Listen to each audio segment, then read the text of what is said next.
Welcome to the Hawks Nest live stream show. My name is Brandon Kane, and I do thank you for tuning in as we all this week are trying to get ourselves through that tough loss here this past weekend in the opening game of the week against the San Francisco 49ers.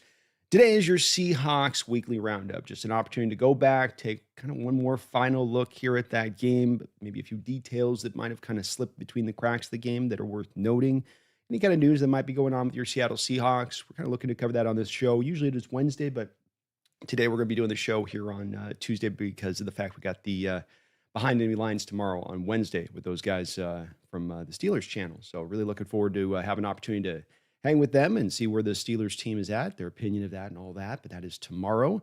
Today is today. And today is, of course, shows brought to you by Sleeper app. You can utilize Sleeper right now. Get 10% back off on your first $100 deposit, up to $100 deposits. We'll get it matched up to 100% there. Use my code NEST when you do that. There are some great picks to be had here throughout this week. I think the Thursday night game's got a couple of very interesting ones. You get the freebie here with the Jaden Daniels to me. Micah Parsons, he's going to be good, worth at least one more sack there. They're going to be throwing it so much out there. So some good picks to be had. You can set up your selections. Maybe think Jim or Bill, I guess as they call it, Krosky Merritt. Going to get a touchdown over that. Make some picks there. Put these picks together. And deal's not updating as I'm doing it. But utilize that code today. And yes, my deal's not totally showing up on the deal there. So there we go. But thank you to Sleeper for sponsoring the show today. I would roll with those picks. Sharon. Well, that makes sense. Why? That makes sense. Why? There we go.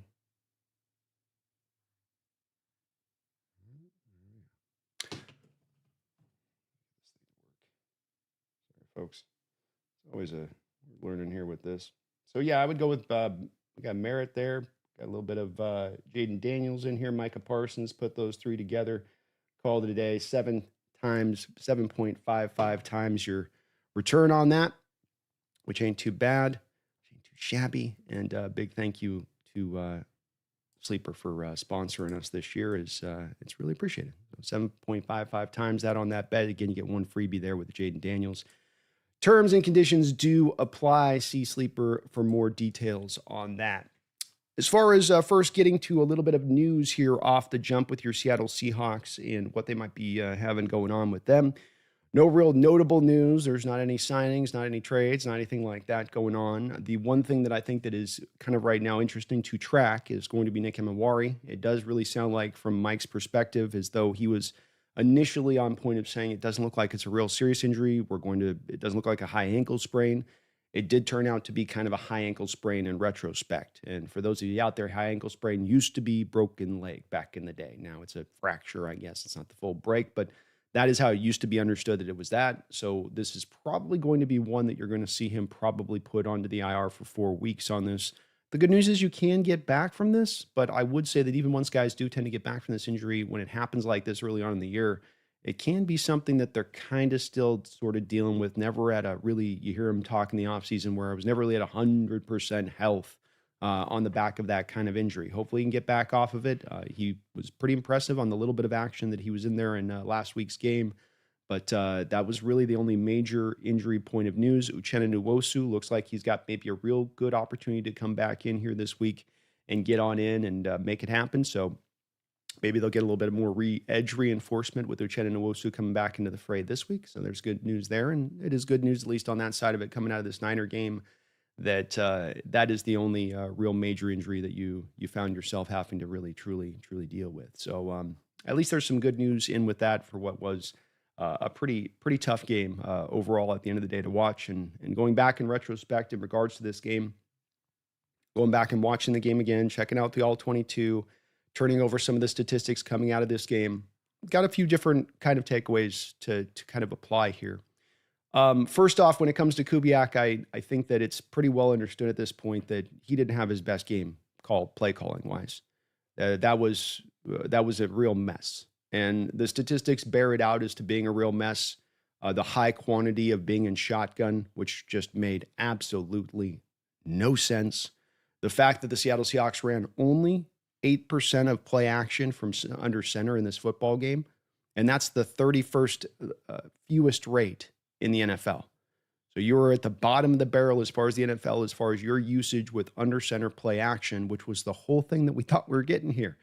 The whole big part of what we thought was going to make the hay here. And if you look at this, the charting on this actually with the teams this week that used under center play action at the most, all of those quarterbacks tended to have pretty good games.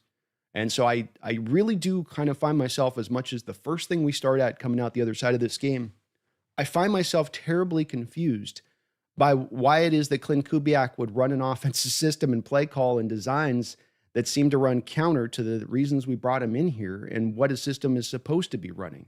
The high prevalence of sitting there just featuring Jackson Smith and Jigba all day long and seemingly forgetting that you have any other receivers to work with, again, runs counter to a little bit of the way that the system is supposed to operate, where it's a little bit more about peppering the ball to all sorts of different targets, not just working one target over and over again. When Jerry Rice was in this offense back in the day, you still had Roger Taylor and Roger Craig and Taylor and a tight end and fullback and guys that you could disperse the ball to around. It's been this way for years in this kind of offense. So both of those were kind of a bit oddities for me with Kubiak off the jump as to what it is that was driving him to want to go this particular direction against this particular San Francisco 49er team. It just strange play calling all the way around in this game, and it really did affect your offensive performance in this one, I believe.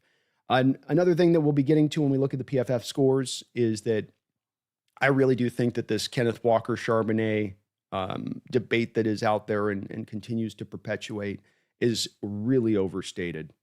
I went back and watched the All-22. It confirmed what I thought I was seeing live on the tape. I went back and looked at the PFF scores. It confirmed what I'm seeing on the tape. Those that want to go to Charbonnet, they go, well, he just gets downhill. He's more sure in his reads. He's just more sure and looking for finding the hole. There's not a tentative nature to it on that side of it. Like, again, Walker's getting sandblasted every time he gets the ball just about. What decisiveness are we looking for in the holes? Charbonnet got a little bit better blocking. And the way that people are talking about Charbonnet, you would have thought he averaged like 6 yards per carry out there in this game. He averaged 3.9. He wasn't doing anything so much phenomenal. And again, the negative plays on Walker's runs really then lowered down his yard per carry average. Neither of these guys was running so amazingly better than the other. And people are so much caught up on this rather than really getting caught up on what the big main issue in this game was, not who's the running back to go with. It's what is going on with this offensive line. Again, the issues all across the board. Bradford, I don't know, man. Go back and watch the tape with him on that in the game. I don't know. There's still so many times he whiffs, and the detailed-centric nature of this offensive line, I don't know if it leans well into his abilities, because there are some plays out there that just, he looked flat lost. You have a couple of other guys. Sundell, not the best day on his. Zabel had some ups and downs. Overall was pretty solid on the line. Might have been maybe outside of Cross, your second most solid contributor out there on the line as it stood with that. Lucas had himself a long day on both camps. You just weren't getting any movement at the line of scrimmage. I mean, no movement at all. You weren't even controlling the defender at the line of scrimmage in your run blocking game. You were barely getting the block laid in, and then you were not able to sustain it. And it was kind of all across the board when it came to the run blocking in this game. Very, very disappointing to see that. We had hoped for improvement with this. I expect it's going to get better as the year goes along. I don't expect that you're going to, like when we were under center, because we didn't run any play action, we became very predictable then that when we were going to be under center, that it was probably going to be a run play. Because when you're only running 8% of your plays at play action under center, then as a defense, as I see that over the course of the game, I can start to lean into that tendency and say, no, this is going to be a run. And I can jump all over that run play. And now, again, we take another thing that's sort of removed from Clint Kubiak's offense that was supposed to be a part of what you got with it, being the unpredictability, being that prior to the snap, you don't know what is coming. I hope we do see a course correction here. But I think if we're looking at the blame game or wherever we got to go on this when it all is said and done, if to find a more singular factor that can get fixed and fixed easily, because, look, I don't think the run blocking is just going to come way more forward than where it really is at. I hope it comes a little bit more forward, but it was rough. It was really rough watching this last week, and that was, again, at home. It ain't going to be any easier when you got to go out onto the road to try to make that go. So Kubiak's the one I think you got to more than anything else hang your hat on in this game and to look at that as far as that's really, to me, the driving force of why offensively you kind of failed in this one. When it comes to Sam Darnold, He came out of this game with an 82 PFF score. He's going to be a top 10 rated PFF quarterback this week. I know some people don't like it, some people do, but there's plenty of other statistics on this which showed that he played a good game. He was 2.63 seconds in the pocket, on the lower end of the scale in the National Football League for getting the ball out of his hand really quickly. It's the thing that stood out to me a bit on the Brock Purdy thing, where Brock Purdy was under a lot of pressure in one respect in this game from the pure pressure rate numbers at the end of the day. But then Brock Purdy also had the fourth most amount of time to throw of any quarterback in the league in week one. So it was kind of like when the pressure was there, it was great. But when the pressure wasn't there, when you weren't able to get there, he had all day long to throw the ball. So it was kind of an extreme, it seemed like, to sort of one or the other, when it came down on that. But Darnold's EPA and time to throw, how he was rated by PFF, he wasn't asked to do as much because you only gave him 23 attempts over the game. This comes back to, again, where I put the blame game on, and this more than anything else is on to Kubiak, not on to Darnold. But Darnold played fine. He played fine. If you're looking for the blame game on this one to be going to Darnold and to say that somehow this was the thing that was the limiting factor in this game, not that your defense couldn't get off the field, not that you couldn't run the football, not that Kubiak seemingly had forgotten overnight how his offensive system is supposed to run, but you're going to Darnold. I think that there's a little bit of, you've got some preloaded, I don't like Darnold walking into this game thing. And you're kind of, as they say back in the day, your slit is showing. You're not looking, if you're coming out of this with looking at Darnold as your first mode of eyes, looking at that, going, see this, see, you shouldn't have let go Geno. See if Geno's not winning that game if he's out there this last week. He's not. So he played fine. Darnold can get the job done. We brought Darnold in here for other things to be on point more than they were this past Sunday. For your defense to get off the field, for you to be able to have an offensive coordinator a little more in his bag, to make the game a little easier on his quarterback at times. The thing about Darnold's efficiency in this day is you didn't give him any of that under center stuff. You didn't give him a whole lot of just easy peasy completions out there where he could just have some easy wins to move along. It was a little bit harder, and as much as anything, because you were in so many of those 3rd and long situations, 3rd and 8s, 3rd and 9s, and whatnot. Just it made it tougher. Made it a lot tougher to make your hay on that and get moving in the right direction. But let's look at these PFF scores here from this week. Let's get into some of our segments here from the show today. Anybody that knows, we kind of bop through a couple of different segments. And the first one we're going to take a look at today are the PFF grades of the week.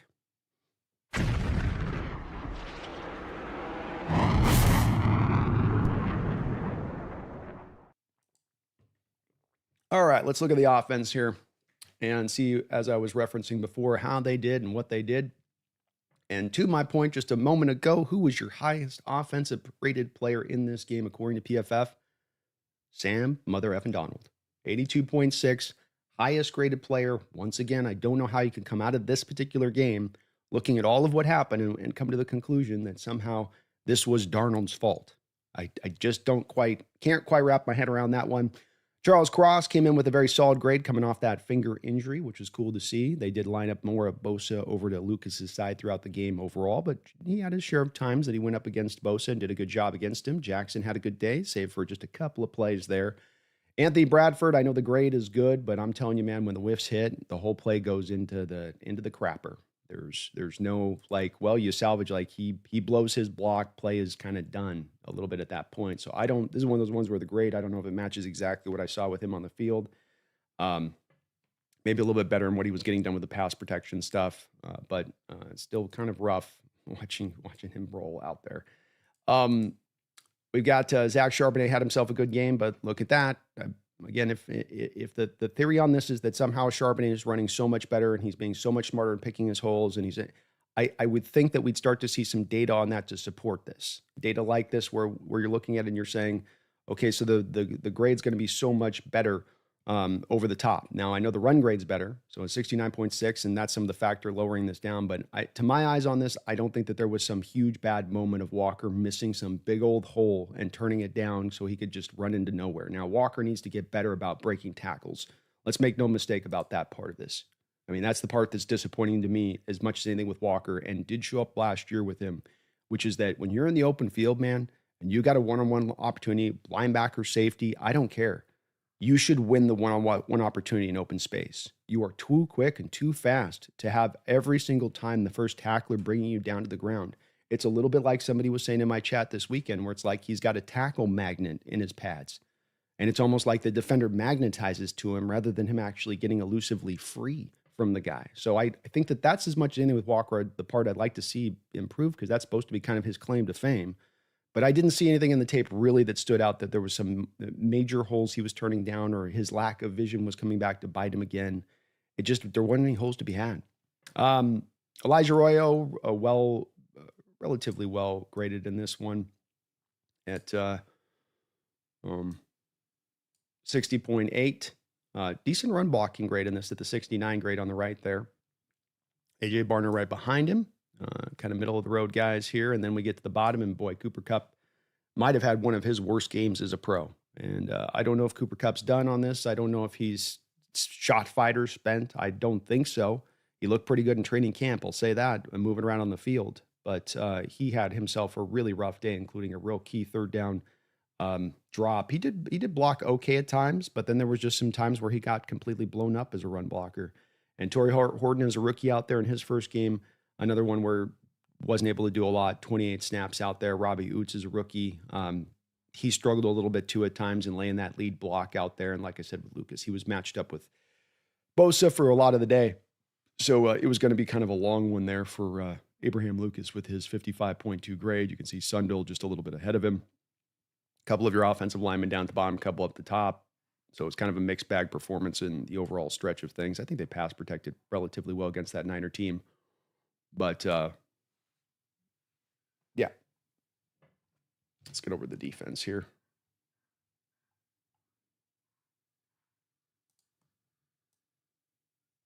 This thing, right? Defensively, Josh Jobe, what a great day for him, man. He was so good in coverage, 89.8 grade, including that interception where he leaped up and high-pointed the ball.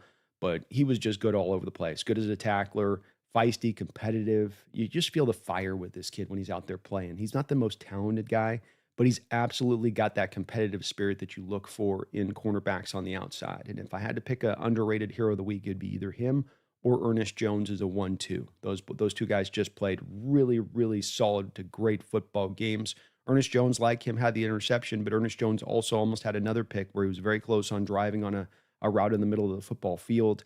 He was good as a tackler again, good as a run defender again in this game, playing 76 snaps. Very impressed by what I see with Ernest Jones. He was one of the guys that I thought could have a breakout year this year, and he looks like he's primed and ready to do that from the inside linebacker position. And Mawari gave you 4 snaps. What a beautiful 4 snaps it was. Leonard Williams was a factor in this game, showing up all over the place, doing what he does. No doubt about that. Felt really good about the game that he had. Boye Mafe, I think the stats almost seemed to me to somewhat show a little bit of a better game than what I fully got off of him. He did create like 4 or 5 pressures in this game, so you got to give him credit for that. Did think he was a little bit weaker against the run than we typically see. You see that with the 55.5 run grade and the 27.7 tackling grade. And quite frankly, tackling, if you look at the defensive scores here, was just a problem in this game.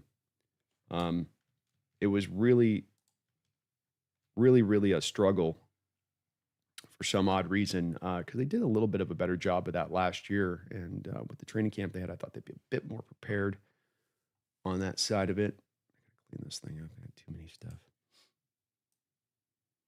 Man, why can I not get this to go? Hey!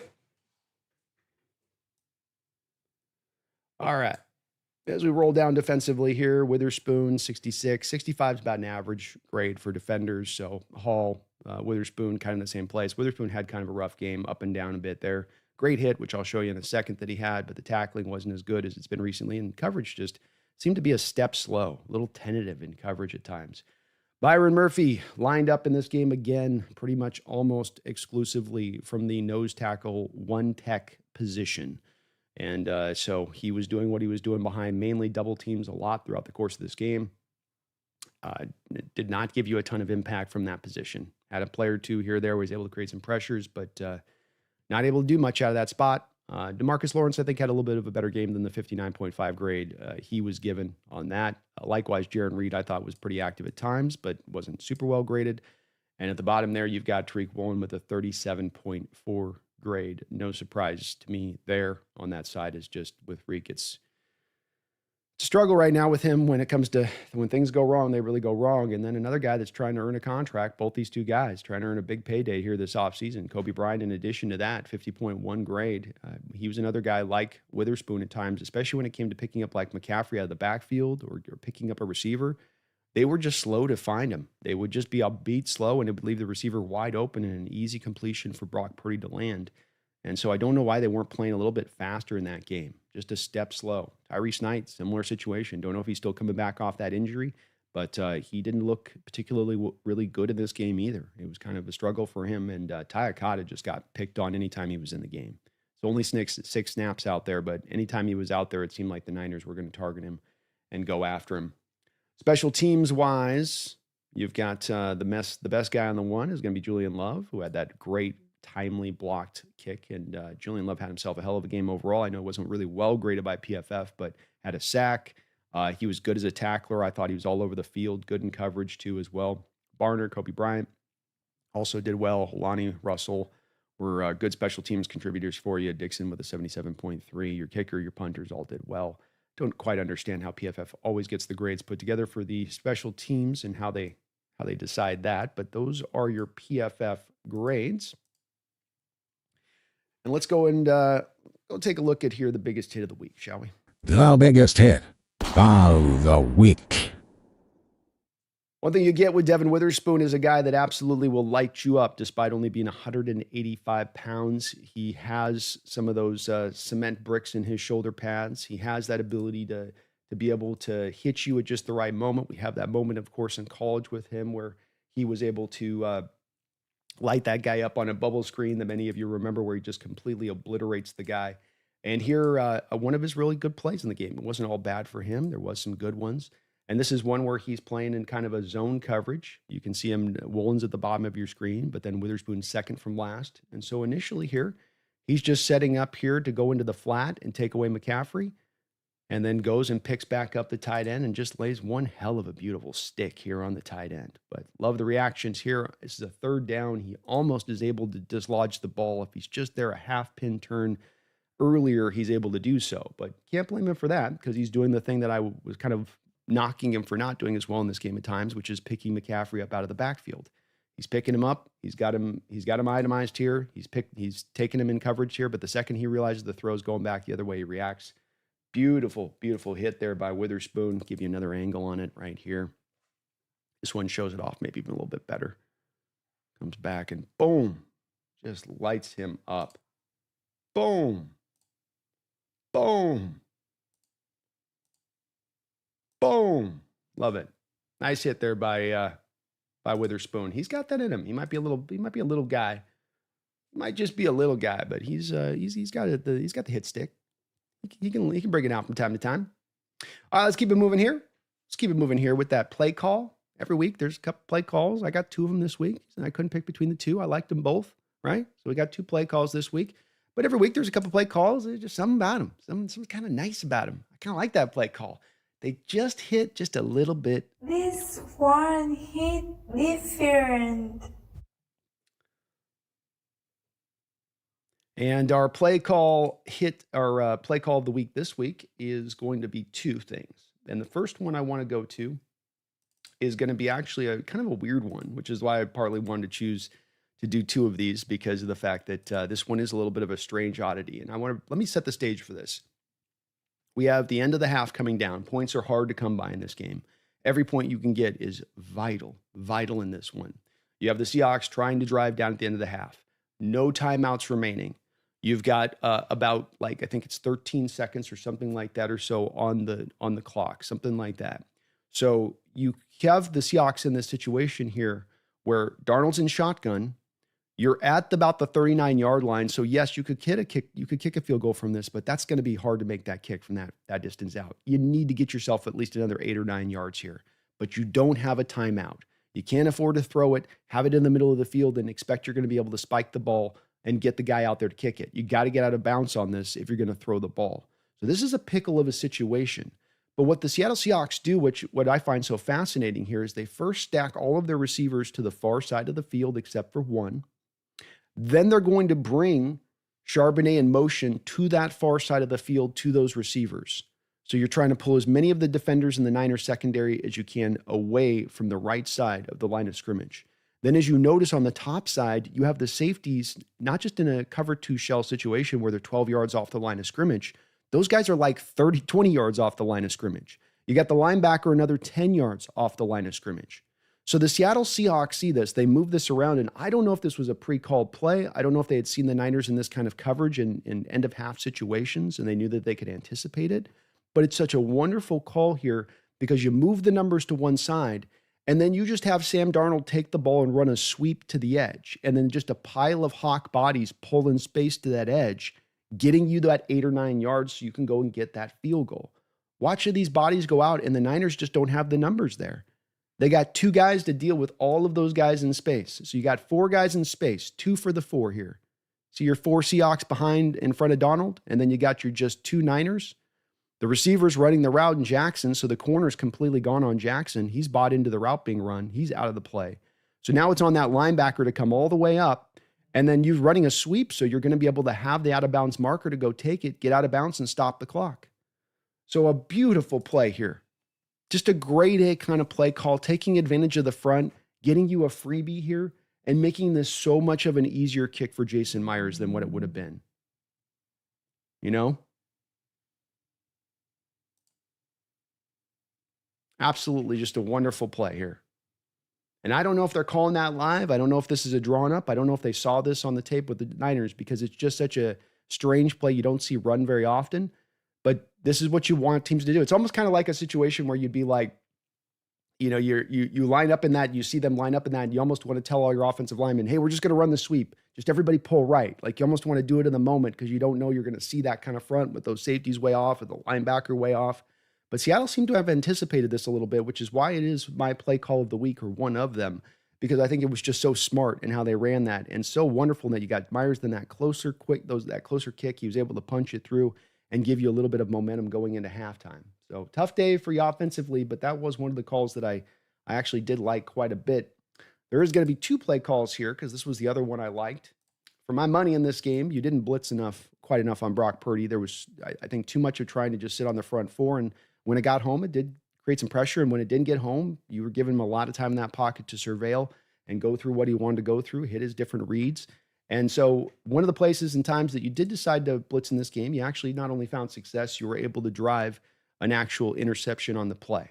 And you've got it right off the gate here. You're looking at a 5-man front, what you're threatening with here, 3-4 look, old school sort of 3-4 look, almost a bear look just about. Williams is a little bit outside of where you'd have the bear front look to this with the 3 defensive tackles aligned shoulder to shoulder to shoulder, but kind of like that. And then what you're going to do is you're going to bring Drake Thomas late as a blitzer here on this play. And this is going to then speed the clock up of Brock Purdy and make him have to make this throw quicker than he'd like to off of his back foot. So you've got pressure coming from the edges, both Hall and Williams able to supply a little bit of that pressure from their different sides. And then you have Thomas coming right up the middle so that there's no pathway of escape here for Brock Purdy. He can't just step up in the pocket and try to run through the front door. So you've really done a good job of keeping him contained in the pocket while also getting the pressure in his face, forcing that clock to speed up just a little bit faster. And then a really fantastic job by Ernest Jones here of not only climbing the ladder and getting up and going and making that play on what is a very tough catch for an inside linebacker, but the other thing that he does here that is one of the real keys is Seattle's running essentially post-snap. They're showing you a cover 2 look with the safeties here on this top side. But if you notice post-snap, it stays, as you look at those 2 safeties, it kind of stays in cover 2. They're sort of squishing a little bit of the seams, and they're aware of the seams, partly here because if you look at Love's side here, the bottom side, there's no receiver pressing him deep to that side. So he can afford to squeeze into the hash marks a little bit, whereas Kobe's got to stay a little more straight up in his cover 2 alignment because he's got 3 receivers running into his area a little bit there.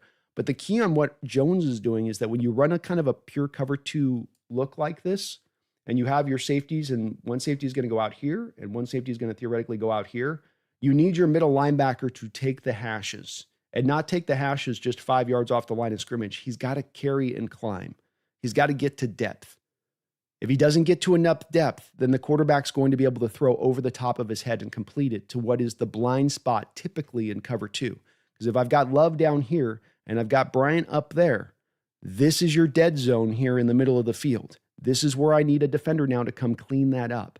So yeah, it's a great play with him going up and climbing the ladder and making the interception, but it's also awesome with how much depth he gets. Look where he's at. 23-yard line here is where he basically ends up. 24-yard lines where he's catching. We'll call it 24-yard lines where he's catching this ball. Where he starts, it's right there about the 36. So a good 9 yards of depth he gets here, making sure he's keeping that inside of that field cleaned up, because you can see if he's not there, that's a completed ball. See how the safeties are over the top and the player running through? Because Glove's got the 3 guys coming up his side of the field, so he's got to stay to depth. And if one of those guys cuts in, unless Love really drives on the route, that's going to be a completed ball.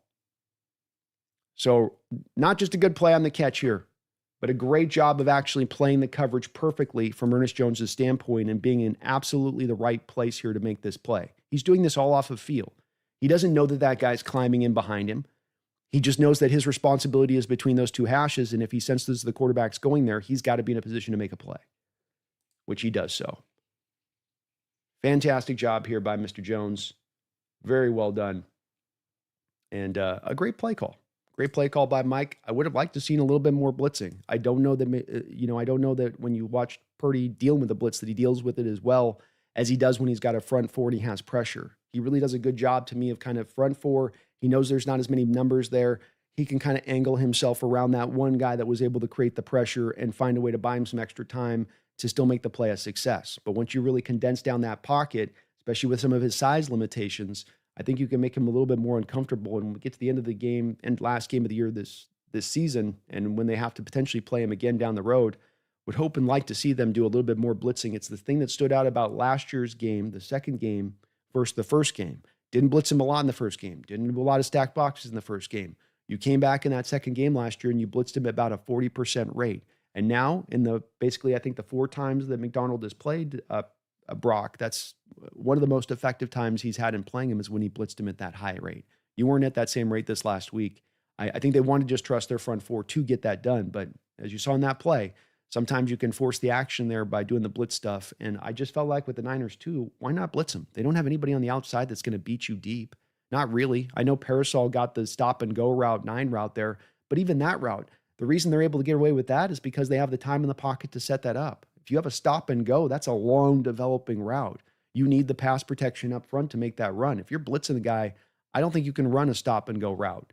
You're going to, by the time you get to the stop function of it, you're going to have your quarterback under a lot of pressure and you're going to be cooked. So would like to have seen just a little bit more of that. Kind of odd we didn't see a little bit more of that. But a great play call there nonetheless. Great play call there nonetheless. All right, let's keep it moving. Let's keep it going. And got a little segment here that we've taken away from the old ESPN segments. This one is kind of meant to sometimes be lighthearted. I don't know if it's always lighthearted because sometimes it's picking on a play of not a good thing going on. But this is the Come On Man segment. Let's take a look at this here. And this one's an easy one, of course. Simple as they come. You guys know which one I'm going to pick. You know why I'm going to pick it. You know the reasoning of why it's got to be done.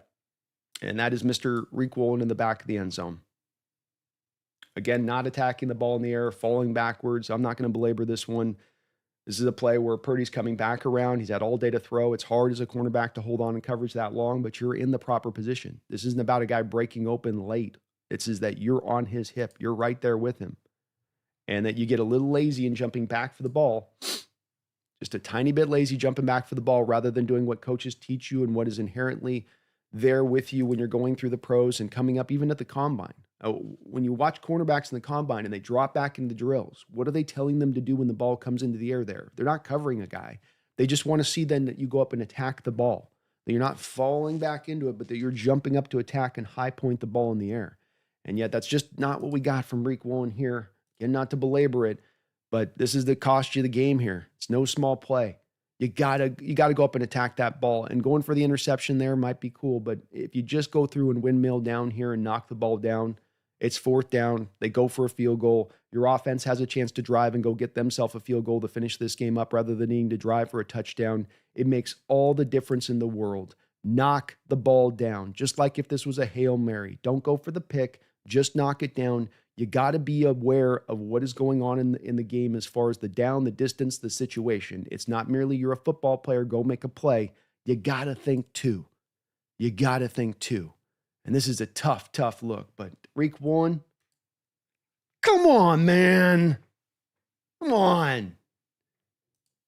You're trying to get that contract. You're trying to get paid. You're going to get yourself a couple picks this year. There are some snaps in there where you're really good. You didn't have you had some good coverage stuff in there in this game even. But those moments like that, they just so stand out so hard with you, because when it does go wrong, it just goes right off the rails and down the hill and spins 15 times going end over end and finishes off in this fiery ruin at the bottom of the hill, basically. It's like, well, the good is good, but boy, the bad leaves us in some pretty tough shape. Pretty rough shape there. A couple of donations. Let me get to these before I let them slide too long outside the way here. Seth K. Aloha. Thank you for the $5 donation, Seth. Purdy practically gave Reek a present in the corner of the end zone. Unfortunately, Reek plays scared and lacks the physicality in his game. Do not extend. I feel very similarly with Reek at this point. People that were following this channel know I'm not anti-Reek and that he's a bad player. It's not that. But I was even wondering about, and we talked a lot about this offseason. I got blowback from the fan base a little bit on it, saying, do we really feel like Reek is the long-term answer here? I know he has natural ability. I know he promises an upside that is as high an upside as anybody in football at the quarterback position. But do we really feel comfortable giving this guy $25 million a year when we're just not quite sure about his effort right now when he's on his rookie deal, when we're not quite sure if it's all kind of locked in as it needs to be right now when he's on his rookie deal? And it's this kind of play, unfortunately, is a play that really does kind of put a spotlight on that aspect of his game, especially, again, coming on the heels of that big play he gave to Parasol down the field, which, that stuff's going to happen here and there. But it's like at the biggest moments, when the game's on the line, teams are attacking you for a reason because they think they can find success against you. And I do just kind of wonder with him a little bit. I go back to last year and you're playing a tight game against the Jets and it's 3rd and 26. And, there's a completion out in space and tight game. Need to stop here. Got to keep him in front of the first down marker. And he just kind of comes up there and lollygags to come up and make a tackle. And I think it's Julian Love's got to come up and actually make the tackle to keep the guy from just barely not getting the first down. Where are you at, man? Come on. It's an intense game. It's an intense sport. You got to lock in here. You can't just be out there kind of going through the motions a little bit, making it, fake it a little bit. So I'm in the same place. He's got a lot to prove this year if he's going to go earn that contract. And quite frankly, even if he goes and gets a couple of interceptions this year, 4 or 5, it's going to be hard for him to get the payday he thinks he's got coming when there are these parts of his game that are less than ideal to have to deal with, I would say. I'm in the same place. And that you just saw it on the cut up there in the back of the end zone. You don't get an easier play as a cornerback. You don't. We already saw in the half 2 different times that Brock Purdy threw it up for your guys twice to give you an opportunity to make a interception. Both with Jones and Josh, they had to go up and make a tough play to get that catch, but he still gave it to you. He still sort of just threw it up for Gabs and said, here you go. Let's see if you can get it. And he did there for Woolen, and that's the exact kind of play Woolen should eat up all day long. That should be his bread and butter in those moments. That's not him jumping a route or having to make some phenomenal catch. That's you covering a number 3 tight end in space, and the number 3 tight end in space makes a better play on the ball than you. Kind of rough. HHG, thank you for the $2 donation, HHG. We would have won if we had Bobo. Maybe we win the game. Yeah, I think so. Yes. Could have been, man. Could have been. Definitely was missing that Bobo, just the Bobo energy on the sideline alone. Martin Lawrence, thanks for the $5 donation. Don't get why we moved off of Charbonnet running the ball in the second half. Take away his 1 yard touchdown run. He had 11 carries for 46 yards, so averaging 4.1 yard per carry. If I was to guess on this, I mean, my outlook on this seems to be somewhat different, Martin, of other people's outlook on this with Charbonnet in this game and why he was effective. There's a narrative out there that seems to be from some of the Falcons fans, what they're pressing to me on this being that, well, he ran so much better than Walker, so Walker shouldn't have had even 10 carries in this game. Walker should have had like 5, and we should have kicked then another 5 carries over to Charbonnet. I struggle with this one myself on that side of it, Martin, because of the fact that I don't believe that necessarily Charbonnet was running so much more effective than Walker. Charbonnet and the majority, if we play kind of that game of, well, if we take out the 1 yard run there, Martin, like if we play the game of, well, what if we just remove the carries that Charbonnet got to have when Fred Warner wasn't in the game on the one drive where we scored the touchdown? Because that's where he got most of those yards, was that particular drive when Fred Warner was out. And Walker didn't have the benefit of having Fred Warner out on his carries. So it's, to me, could you make an argument you wanted to take 5 carries away from Walker and maybe give 5 to Charbonnet? I mean, maybe. I'm not like fighting my ass off to say Charbonnet or Walker should have at least had 10 carries, but I just don't know that. I guess my point on this would be, Martin, I don't know that there was a lot of extra carries there to go give Charbonnet, or that he would have been so much more effective with them than Walker on that. The other thing to consider with this is that because your defense couldn't get off the field and you lost the time of possession war 2-1, that your offense just didn't have the opportunities to really go as much to the run. I mean, you ran more than you passed. At the end of the day on this, your quarterback only had 23 passing attempts in the football game. So some of that, to me, came down to, Martin, as an answer to that, more than it being, well, you should have gone less to Walker, or you passed too much.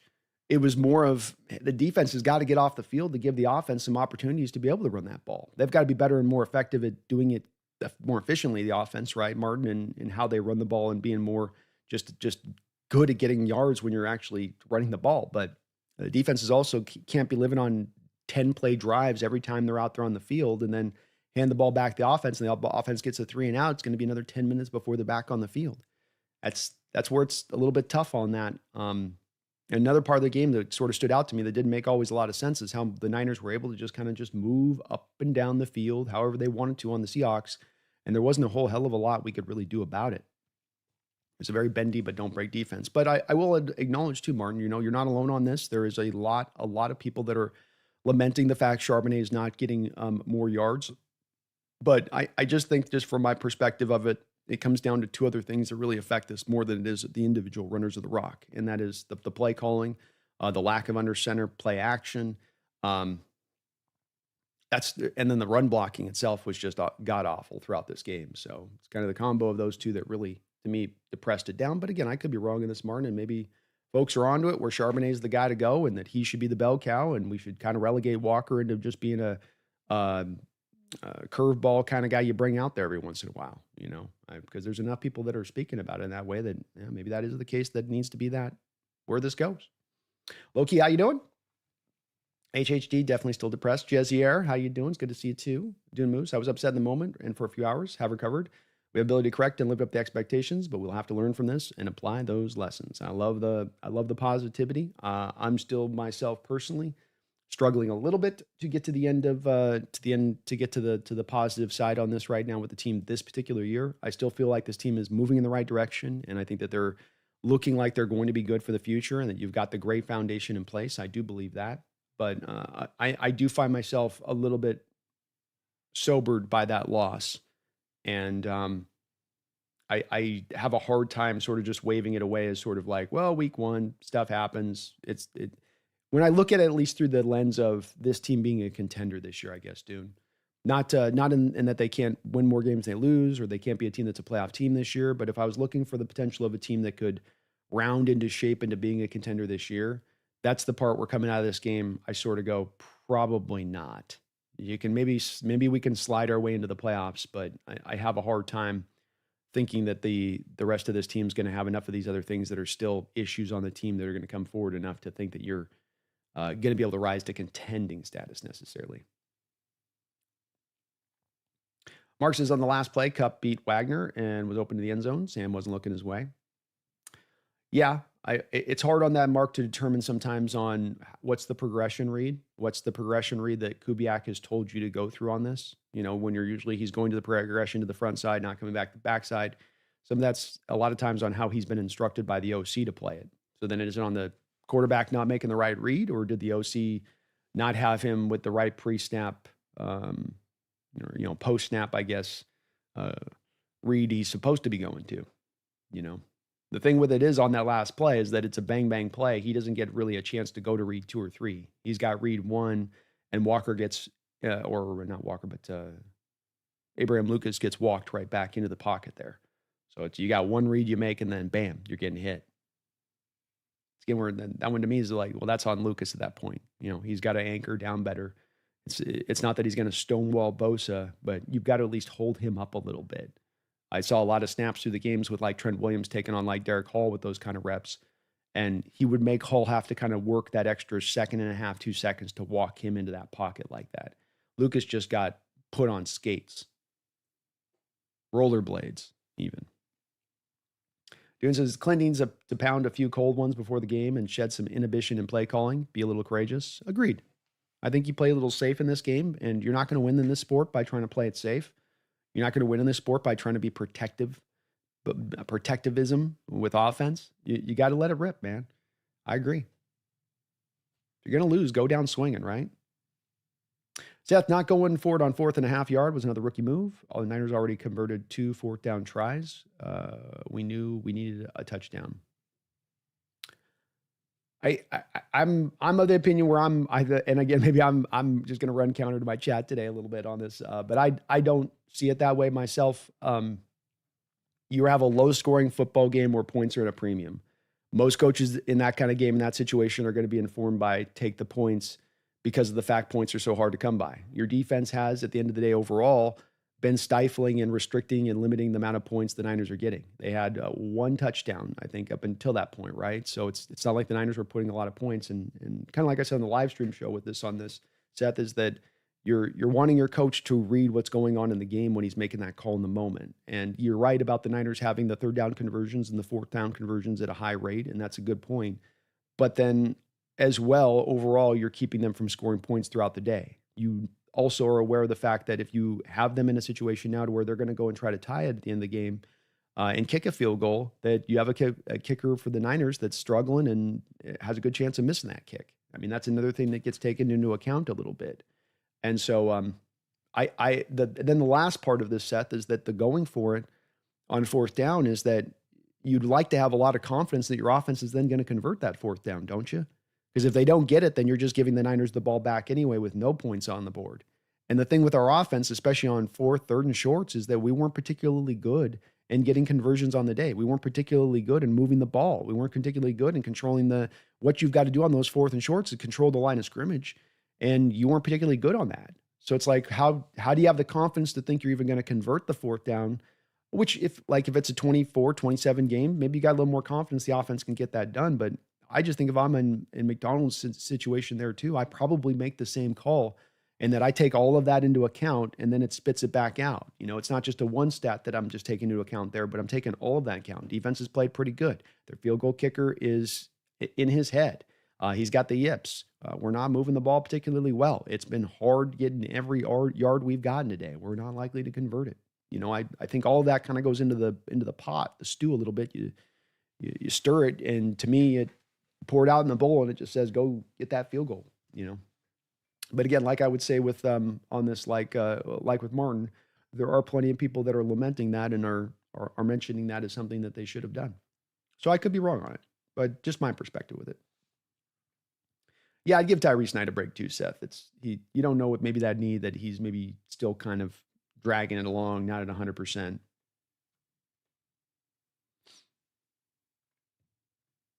Seth says, I'm overwhelmed, always getting excuses and the benefit of the doubt. Me too, man. You're multiple years in this league at this point. We're not just a rookie anymore.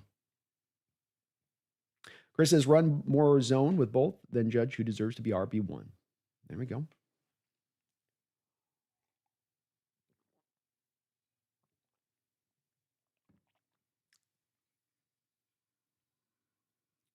Dogzilla says, worst offensive line in the league last year, and coaching alone was not much help. No, it wasn't. It looked very similar to last year's offensive line.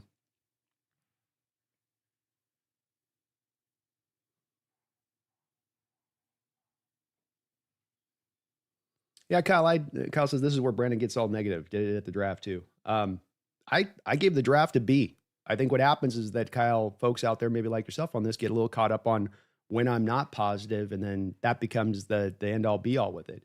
But if I was so negative on the draft, I would have given it a C, D, F. I gave him a B, very close to a B plus. I just had a particular problem with a couple of particular picks, and I don't think so far that my disapproval with those picks has necessarily been disproven. It may be with time, but the kind of thing I don't understand with it is like, I guess I'd ask you, Kyle, do you just want me to be positive all the time? Should I just be nothing but waving palms? I mean, I'm not going to do it, but I kind of wonder, is that really what we want? You know, wait, I don't know. Maybe it is. I don't think I can operate that way, but I can understand if you want it that way. Boo, thank you for the $2.79 donation. Boo. It's been a downhill since Woolen changed his name. It is, man. You cut off 2 of those letters, man, and just never the same. I don't think any players really benefited from the name changes at this point. So yeah, maybe he needs to add back the T and the A, and he'll be back to lockdown corner. It has been a little bit strange that really thought that with having such a great first year like he did, that there would be that natural improvement that would come. And he hasn't been bad, or he is a good cover guy, but just you haven't necessarily seen an improvement off that rookie year, and I think all the way around the game. Or if there is some improvement, there's been some regression in addition to that. 1 second here.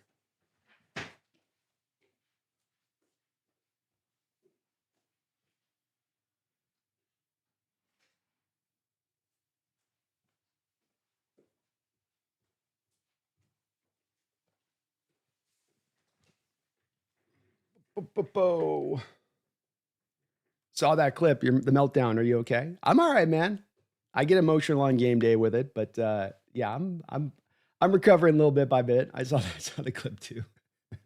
Maybe not my best moment. Kevin, thank you for reminding me that. Please hit the like button if you get a chance today, folks. I would really appreciate it. Dune says, with all our issues, Leo's boneheaded penalty, Reek giving up catches, JSN's turnover, key drops, Zips gives up possession, questionable play calling, little time of possession, still a shot to win. Indeed, still did have a chance despite those snafus, which was a cool situation. Donnie, how you doing, man?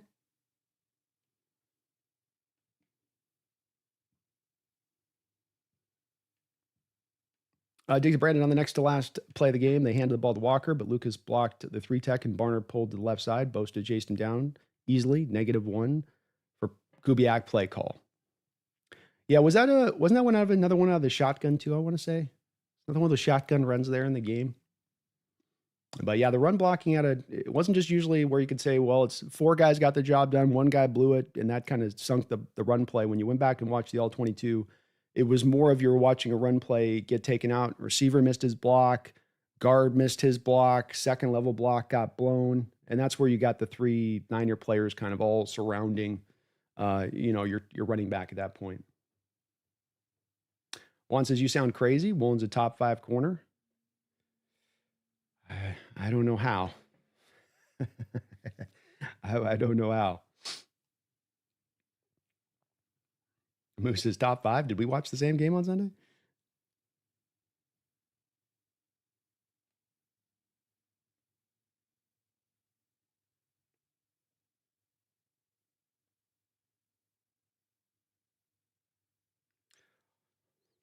Juan says the other ones was just wrong timing, but other than that, he basically gave up nothing. Well, he had the 9 round, the 2 big catches at the end of the game with the game on the line, Juan. And kind of like I was referencing in my wrap-up video with Woolen, this has happened before at games when you get down the line at the end of games. The Rams game specifically, I mean, this was like exactly a carbon copy at the end of the game, like the Rams one is. And there are times he's going to make plays in coverage too, but the bad is there for the good too on that other side of it. Last year, and he gave up more yards in coverage than he had ever had in his pro career, I believe.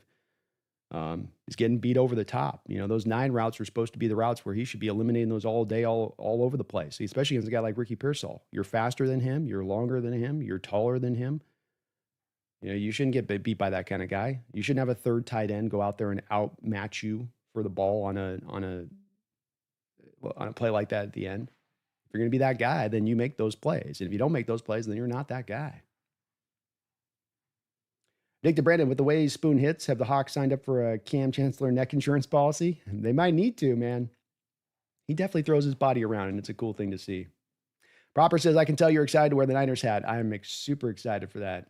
Oh my gosh. Yeah, that's going to suck.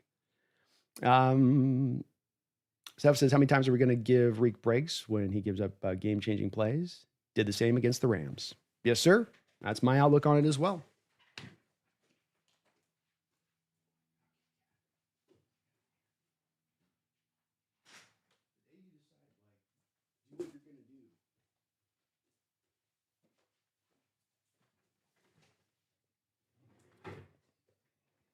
Okay.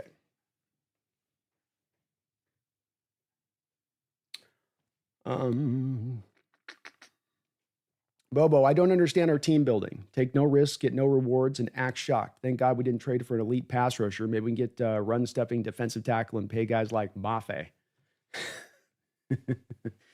Definitely played a little safe this offseason. They did a little bit on some of the stuff. They weren't necessarily trying to drive for things as aggressively. And I think that the team in a little ways wanted to have a little bit of a wait and see on to the type of team they were going to have this year before they thought about doing that type of stuff. But definitely, I can feel where you're coming from on that, Bobo, for sure.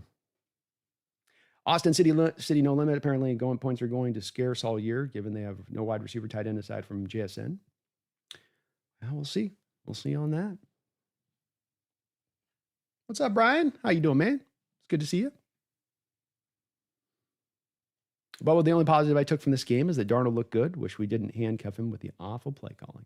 He was solid today, or yesterday, I thought. 2 days ago, sorry. I did think he played well. And the going back and watching the 22 seemed to tell that tale as well. Martin says, it's not because I doubt K9's skills. I just thought this game suited Sharp's running style better. That's fair enough. And I'm not like ardently against it either. You know, they want to roll with him. I'm fine with it. You got to get this ground game going somehow or another at this point, whatever it takes. Chris says, Kubiak definitely played it too safe. Difficulty reading the defense. He did. Yeah. Definitely played it very like, let's play not to lose a little bit is how you felt the play calling was going on.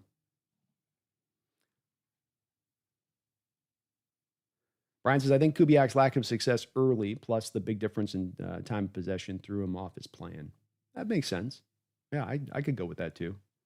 Josh, Ernest Jones did know the receiver was breaking behind him. You can see Jones's helmet look directly at Jennings right as he hits his break. Great catch there, Josh. And a phenomenal play there by Jones. WD Ford, like he got the blitz home one time and checked a box. I think the entire coaching staff was awful on Sunday. Not good enough still. Yeah, I don't, both sides on the ball, and it was odd to me because, look, though you kept the points down, relatively speaking, you allowed a lot of endless drives to just roll out. And it's the pressure thing just didn't feel as much to me as much as like the bottom line stat pressures tell you, where it says he was pressured more, you know, they say Purdy was pressured at the highest rate of his career. He was 60% of the time he was being pressured. It didn't feel like that on his dropbacks.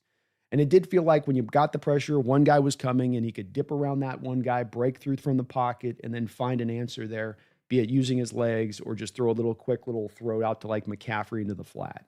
You know, you just kind of felt like you always had that to him. And the lack of one to blitz, WD, I don't understand why you wouldn't be willing to do it. It's one thing if they've got a burner on the outside that, you know, you're one-on-one with a corner that's slow and he's gonna smoke that guy up. But the Niners didn't have anybody that could really challenge you on the outside from a speed standpoint. Especially once Kittle went out the game. You even have a guy who can get you on kind of the tight end against linebacker routes in that way. So why not be a little more suffocating? Why not, you know, dial up that pressure just a little bit more at that point? Jose, I thought this should have been an easy win for Seattle, but unfortunately mistakes like misreading 2 easy passes for interceptions kept us back. Yeah. WD says, concerned how siloed the coaching staff is. Mike Mack seemed completely detached from the offense until he criticizes it in the postgame. Definitely would have liked in that moment a head coach come back to his guy and go like, where's our play action under center stuff? Where's the easy completions here for Sam? Why is everything in shotgun here? I really struggle with how they came up through the week of thinking that should be the lead. We're going to play mainly in shotgun in this game. What? Why?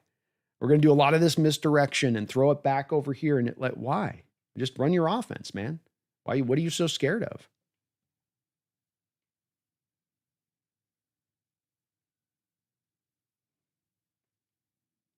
Bill Anderson says contract year for Woolen and K9. That's a bad start. Yeah.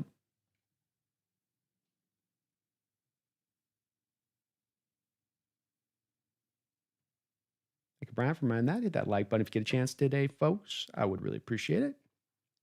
Low key, I wonder if MBS gave them inside information on Woolen's habits or tendencies. I mean, maybe. I don't think so. I think they're pretty well aware of it with playing Woolen on that one. You know, I think that the kind of word is out on the street on this one a little bit, but it's possible. Kick up. Are you scared to go to the round table? No, man. You got to face the fire, bro. You talk your noise. You don't get to just go in there when times are good. You got to go in there when things are not great. You know what I mean? So I got to face the fire. You know, I got to face the fire. I don't have the hat yet, so the hat's going to have to be next week. But no, I love chopping it up with those guys. I love being able to do that show with those guys, even when it's moments like this. And it'll be a fun show tonight. Burrow Z says it's just the first week. It is indeed. And I don't think this team's going to be bad, for the record. I'm not saying bad or we're not still a playoff pushing team. I do still think you can be that, especially with this record or with the schedule that we're going to play. Cal, K9 is exactly what you said he was, B. He's a home run running back. If he doesn't hit home runs, he's not good. Charbonnet looked better than Walker. Can you believe it's been over a year that Walker has had 100 yards? I can. And again, I don't want to seem like I have the end all be all on this, Kyle, because there are enough people that are in the boat that you're in on this that feel this way with Charbonnet versus Walker on that, that are very ardently in that place, and that there's enough voices in this way that feel this way about that Walker and Charbonnet and that combination. I can acknowledge that, and I don't have the end all be all on everything as far as the answers go. Just a perspective from my standpoint on it, and I do see Walker as a home run hitter, but that's not to say to me I see Walker as a negative play, home run hit guy. I think he is a guy that consistently can get you yards. But I think that the thing that's been missing from his game and has been missing from a lot of the times, even when Charbonnet has been running over the past year and a half, is that there just isn't the holes there. Your offensive scheme sucks. The play calling sucks. You know, it's things that are outside of the running back's hands that's causing the depression of their productivity. And I don't think that Charbonnet, being those factors, that Charbonnet suddenly does way better with those factors and that he's way more effective. I don't. You know, you got the gap-based stuff last year, which pumped up the numbers of Charbonnet. Charbonnet's numbers weren't great, and then you had a couple of those games of good gap running, and then his numbers got pushed up at the end of the season on the back of the gap runs, right? But that was then him getting a little bit of better blocking. That was you finding the gap blocking stuff 3/4 the way into the season, and by that point, Walker was out and injured. So he didn't get the benefit of having that same run blocking, and that's where it comes down to me is just the context individually matters of where Charbonnet gets these yards. And even this past week, 3.9 yard per carry average, he's not blowing it up way past Charbonnet on it. And Charbonnet had 2 yards to carry. But again, from my aspect of it, looking back at the tape, I've got a lot of carries with K9 having penetration in the backfield. I could literally show you a cut here where he gets a handoff and then he's hit. Handoff and he's hit. Handoff and he's hit. There's no hole for him to then go choose. There's no decisiveness extra that he could go take advantage of. There's no place that Charbonnet is going to get out of that particular tackle with that exact same run play called.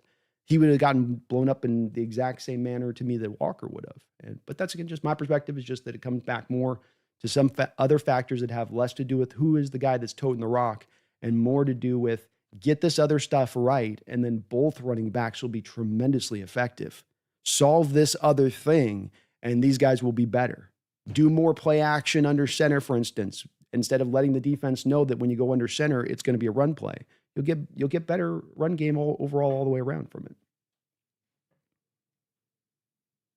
Dig to Brandon, I think the argument isn't Charbs was dominant. Argument is K9 ran 10 times for 20 yards. K9 or the O-line's the issue. Yeah, that's where to me, and I'm consistent on this, and I push back heavy on this. Whenever we try to get to a simplified place in football, like all of these complicated factors, all of these interlaced factors that affect the outcome to this place, and then we drive to this one side being the simplistic excuse and reasoning, so to speak, it's where I find myself digging my heels in going, I don't know if I buy into that. I don't know if I can go down that road as to thinking that that's the way it is. You could look at a simplified nature of statistics in this game and say, here's Charbonnet's stats, here's Walker's stats, here's the yard per carry by Charbonnet, here's the yard per carry by Walker. Therefore, I'm going to simplify and take everything else away. I'm going to take away looking at all 22. I'm going to take away the offensive line performance. I'm going to take away the play calling. That all goes out the door so I can simplify this down to a yard per carry average situation and say, this guy's got 2 more yards per carry average than this guy, so hence this guy's more effective. And I'm not saying that all of you that are pro Charbonnet are going this way. I don't want to seem like I'm straw manning people who are in that camp of it. But that's why I say, from my perspective, what I have to do is you got to go detail by detail what's driving you to get to that yard per carry average. How is the scheme? How is the run blocking? How's the play calling doing? Is your defense getting off the football field, or are you losing the time of possession war 2-1? You know, it's all of this stuff to me that kind of goes into the wash a little bit and ends up spitting out what is the conclusion for why you are good at running the ball or bad at running the ball. You know, so I apply the same thing to quarterbacking, right? I'm consistent in this, and that if I look at a quarterback position, I think people oftentimes just look at the QB and look at the stats of the quarterback and they say, did he get it done or didn't he get it done? Was he just crappy, or was he the best thing since sliced bread? As opposed to taking into account, did he have a running game? How was his pass protection? Did he have a defense? Did he have to just almost feel like he had to score every single time? You know, how was the play calling? It's like all of that's got to be wrapped up into also the individual performance. And it makes it harder. It does, to then make a full assessment of things, because you're not just taking in one data point and saying it's this one data point. But from my perspective on this is not a running back problem. The lack of running success here over the past few years is not that you haven't had good enough running backs, or that Walker can't find a hole because he's Stevie Wonder out there with the ball in his hands. The reason that you've not been effective at running the ball, from my perspective, and very strongly I feel this way, is the fact that you've had a shit scheme, you've had crap play calling, and you've had god-awful run blocking up front. The combination of those 3 factors would sink any running back, and it has. You know, Charbonnet, save for a couple of games over the past couple of years, has not been tremendously effective because he's been impeded by the same thing that Walker's been impeded by. Kick-up Emawari was limping around in preseason at times. Maybe stuff lingered and the injury got more severe. Could have been. Good point.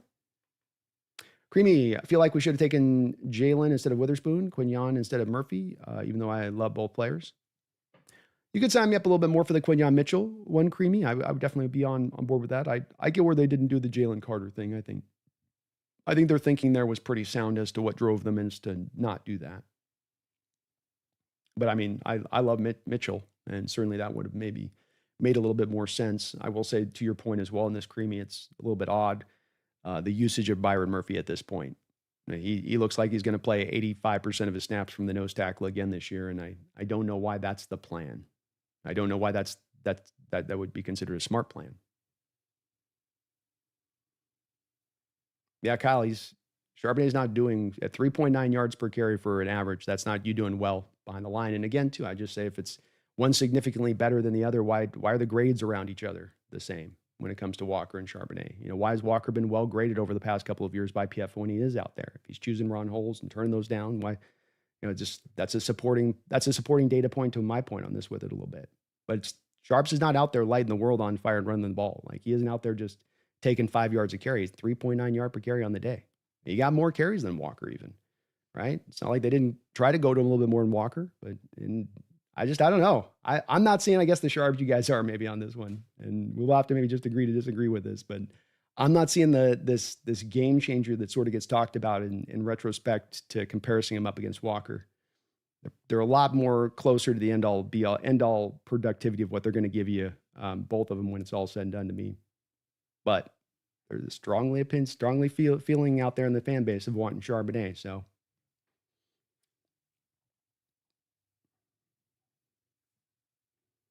Chris says they called more gap runs for Walker versus Sharp and zone. Would like to see K9 get more zone runs. That'd be cool. I think you did a little bit more with zone. Another factor into the running here is that there was a lot more of running Charbonnet up the middle, less of a chance for penetration on those run plays. So you were trying to use more of Walker to the edges, and more of the penetration was coming into play when you tried to widen it out and get lateral on the Niners. They were in the backfield ready to give you hell at that point.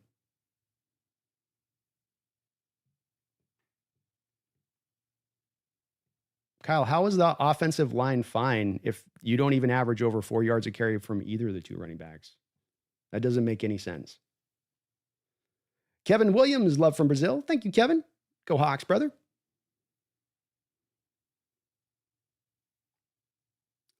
Martin, thank you for the $5 donation. I think the reason I'm so annoyed with this loss is because we didn't get the offense we were promised. Hopefully, lessons are learned. Yeah, you want to go down. You want to go down with the methodology of approach that you had put into place throughout training camp. And you learned last year why operating out of shotgun all the time is not particularly very smart. You learned last year why it is so very important to run so much more of the under center play action stuff than you ran in this football game. And it's almost like people were saying on Sunday on this, Martin, it was a bit like at times that Kubiak was tearing playbook sheets out of Grubbs' offense and applying to his own. And I don't know what drove him in that process to do that in game one.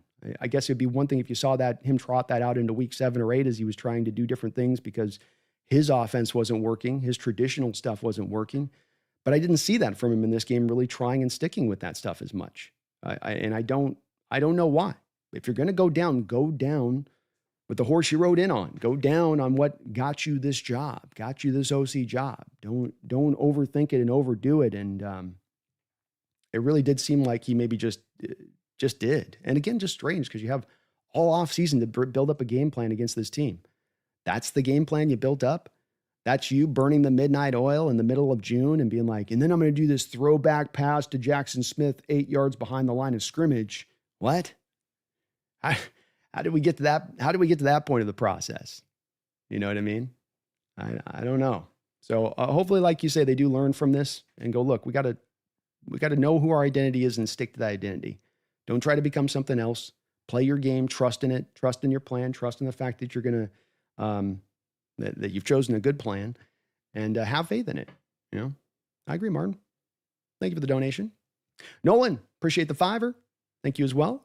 Had to be overly positive after the team you lost to just cut their kicker, lost their tight end, all pro tackle getting dog walked. Quarterback is now day to day.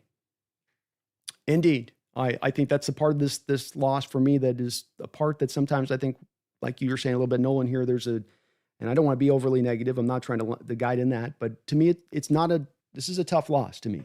It's week 1 in your home. It's a Niner team walking into this that's just nowhere near their full strength. I mean, that's the brass tacks of this too that we haven't talked about today was that, and we spoke about it on Sundays, but this is not the Niner team that's been the Niner team that's been coming through over the past couple of years that have been owning your ass and smacking your butt. You've got so many things that they've lost over the past couple of years. Malik Mustafa out in this game, no Dre Greenlaw, no Hufanga. You got Demondre Lenore playing outside corner when he should be just purely a slot, but he's playing outside corner because they lost also Tre'Avious Ward this offseason. 2 new defensive tackles in there. 3 rookies on the defensive line playing. Guys like Mykel Williams not having a particularly good day as a rookie in his first start. You flip it over to the offensive side of the ball. No Brandon Ayuk. Juwan Jennings, clearly a diminished version of himself without any training camp to operate off of. It's McCaffrey and Parasol. That's all they got. And like that team in total was able to, basically control a football game from start to finish on you for the most part. Not to say you didn't get a lead at one point or another, but they basically controlled both lines of scrimmage and they had the game kind of firmly in control throughout. They earned that win. And it makes me a little dissuaded in thinking this is a team that gets to a top end of being a contender. It doesn't mean that dissuades me from thinking we can't still get to the playoffs, but I think that there are 2 different views on this with that and looking at, we were kind of hoping maybe this year could be the year that clicked in. We'd understood if it wasn't. It's not the end of the world if this team isn't a contender this year. It doesn't mean that there needs to be people that are having their jobs on the line. And not that at all. We're not overstating in that way. I still do trust in this process and think we're moving in the right direction. I just think that coming off that game and seeing where the team's at right now, it does feel a little bit to me like we're going to probably have to wait on this one a little bit to get to that place. And that's fine. I think you are still moving in the right direction. But those are some good points, Nolan. And worth, I think, kind of mentioning when you look at this is that it doesn't just occur in a vacuum, these games. It occurs as, where was our opponent at as well? What state were they in?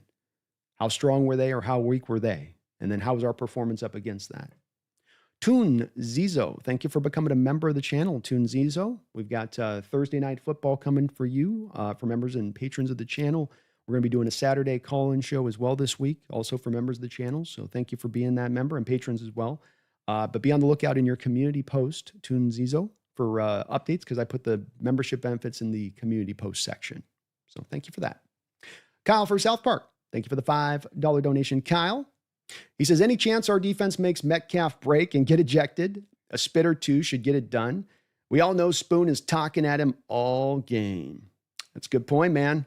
And maybe right now, like when you need to get some advantages on the road, 10 a.m. game like this, maybe you got to whip out some of the dirty guns. You know what I mean? You got to play some of the dirty pool, Kyle. And we do know with DK Metcalf and the Niners, for instance, that was something the Niners by the end were very, very strongly into the place of trying to do, which is that they were trying to get him set off every game. They were trying to get him to do something dumb. And we'll see if we try to do that. I think you're on the right path with Spoon being the guy. That's probably the one that would have to be the one to make it happen, because he's obviously the one that's going to be talking more than anybody else out there. Maybe Derek Hall too. Hall could maybe kind of get in, but it's harder there because Hall's to the defensive line versus Spoon out there. But it's going to be a hell of a battle. It'll be very interesting to see Metcalf on the other side going up against Tariq Woolen, going up against Spoon at times, going up against Josh, and how we play it and how we're going to run our coverages in this game with that. It will be very interesting, and Metcalf had a couple catches last week there in the Jets game. I think the main thing I'm worried about even with Metcalf is more than like the 9 routes over the top. It's those long crossers, Kyle. Him operating from slot or a condensed split, and then he just gets to run that real fast crosser. And it just, I think that's the kind of route this defense can at times struggle with. And he runs it really well. And we didn't use him as much in those kind of routes as much as I think we could have. But we might need to get him ejected here. We're going to take this game this next week, Kyle. It might be a bit of a requirement. So I think on the good benefit side of this with playing this Jets team is that they did give up a lot of pressure last week against the Jets front, which is not great. It's all right. It's got a couple players, McDonald, Quinn Williams in there that are good, but we're certainly, I think, a little bit better. And maybe we're going to be able to apply a little bit more of the pressure-based stuff there on Rodgers. He's going to be doing a lot of under center stuff. He's going to be doing a lot of play action stuff. They were one of the higher teams in the NFL at play action under center. So we'll see if maybe we can take advantage of that. But yeah, got to get in DK's head, man. You certainly, I think, would know what to say.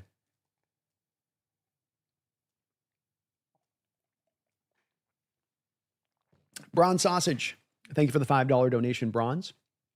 Shouldn't Bosa have been double teamed in that situation? The right side of the line can't compete. Need another year. Go Hawks. You're the best. Well, thank you, Bronze Sausage. Very much appreciate it. You guys are very kind, and even when we disagree, I even notice you there, Kyle. We're in disagreement today, dropping a donation on my channel despite that disagreement, understanding that I don't know everything at the end. I'll be all on this, Kyle, and that you might be as much right on this. I love the debate. I like the back and forth on this. I appreciate you understanding that and knowing that that's what we're here to do. Everybody's perspective is valued in that way here, and that's what makes this world, this community. So I thank you guys for kind of understand that's what we do, especially on this kind of day and this kind of show, where there is going to be harder topics to turn over, where it isn't just about how great our team is at every turn, but that we're trying to pick through some things that are a little bit less funner to turn through, and that just leads to a little more disagreement. But I got to say, Kyle, I really appreciate that respectfulness and the support to the channel on that and understanding that. And that's really where we're trying to drive to on this, is just always making sure we got this open dialogue. That's what I want here, is to have that open dialogue so that hopefully at the end of it, we can all kind of drive a little bit closer to the answer at hand when we get to the end of this stuff. But you guys are awesome for that. Bosa getting doubled on the last drive and chip blocked. I think that I would have been, in favor of doing something like that. It is a little bit, for me, a bit of a hindsight 2020 on that. Would I've thought of it in the moment as a play caller? I think I would have had a general commitment to chipping Bosa throughout the course of this game, quite honestly. And they did a little bit in this game, but I don't know if there was a firm, strong commitment to do this in a way of where they were going to make it a point of emphasis. And the reason I would have made it a point of emphasis is for the same reason I just mentioned about Mykel Williams having a really bad game. PFF had him with no pressures, really got neutralized in this game, that other edge for them. And I don't think that Bryce Huff did a lot for the Niners either in this game as far as supplying much pass rush. So part of it from my perspective on this is that you commit to chipping him, and you commit to chipping him a lot because there's nobody else on that Niner defensive line that's going to give you any problems. He is the only guy that can wreck that shop like he did on that particular play. And he's lined up on that play in kind of a wide 10, way past wide 9, out as a wide 10. So he's going to get even more of a running start to get into Lucas. So if you can get the chipper in there and you can hit him on that, he doesn't get to take as the wide of that angle that he took on Lucas. That chipper forces him inside back into the pocket of Lucas. And Lucas can now not have to stretch out on his pass set and get too wide to have to reach Bosa at the arc of his pass rush, but instead can stay more in the pocket off of the offensive line and be a little bit more under control and getting his anchor set. Because if I've got to stretch so fast to get out to you, my anchor is not going to be set very hard, and that's why you see him get walked back. But if I can chip him back into Lucas there, now I've got an ability to give Lucas a lot better of an opportunity there to be able to get the win on the rep. But, the other problem with doing the chippers, that's one less guy that goes out in space now, Braun Sausage, one less guy running a route, and that you're trying in some of these route concepts to open things up, and you need that running back to just go out there and run it. But would I have committed a little bit more to it in this game, especially a big moment like that where the game's on the line and, you need to get the field goal, you need to not have a sack there. It becomes even more important to maybe be thinking about that type of stuff if you're Kubiak there. I don't want to seem too hindsight on that 2020, like have all the answers after you've seen the game play out, but it makes a lot of sense to me. And especially with that alignment of Bosa on that play where he was so extra widened out, and that chip would have helped out big time to be able to neutralize some of that width that he had gotten there in his alignment. Kyle with another $2 donation. Kyle, I thank you for that, brother. You're very, very kind. He says, I'm hoping I'm wrong on K9. I truly am. Just my opinion. And I love that, man. I love the different opinions. And as I've said too, this is with K9 and where you're coming from on it. You are not the only one. You're not in a lifeboat out in the middle of the ocean paddling away here. And it's just, you're the only one saying this. There is a lot of folks that have come into my chat, a lot of people online that I've seen mention this, that are very much more in favor at this point with this offense and Charbonnet running the rock. And I could as much be wrong on that. That's why I want to say, I don't want it to seem like we both have strong opinions on it, but like you say, we could, as much as either of us could be wrong on it. It's just an opinion. It's, I think at the place that we could all agree on this is that it's somewhat of a little unclear. And if it's truly some of that problem there at play, where it's maybe a bit of the lack of vision or a little bit of the decisiveness in the running style of Walker versus Charbonnet that is holding a little bit back on the running game and its productivity. It could be. And we'll see as this year goes along, as we get a little bit more data. I think we're going to get more concretely, Kyle, in a position to where I think we're going to get an answer to this question. That if there is a limiting factor to K9 with the vision stuff, that it's just no matter how talented he might be as an elusiveness and getting away, that thing ends up just carrying too much weight on him and he can't overcome it. And Charbonnet certainly doesn't have that issue with him. He doesn't have that limitations. You can find some limitations with Charbonnet's game, but he's a good overall back, and there's not some, I think with Walker, there could be that major limiting item with him of vision, where he's got all these good things, but you have vision, like if it was a Madden score, which is like 12 or something, 13, and that becomes this overarching thing that ends up taking him back from being able to be the player he could be. Where Sharp has some limiting things, but they're more on the minor side. And there's not some grade thing, major part of his game that you're like, yeah, this thing's kind of like a big mole on his butt here. It's just, it's always kind of there just hanging around. Brian says DK versus the secondary scares me now. A little worried. Little worried coming in this one, that's for sure.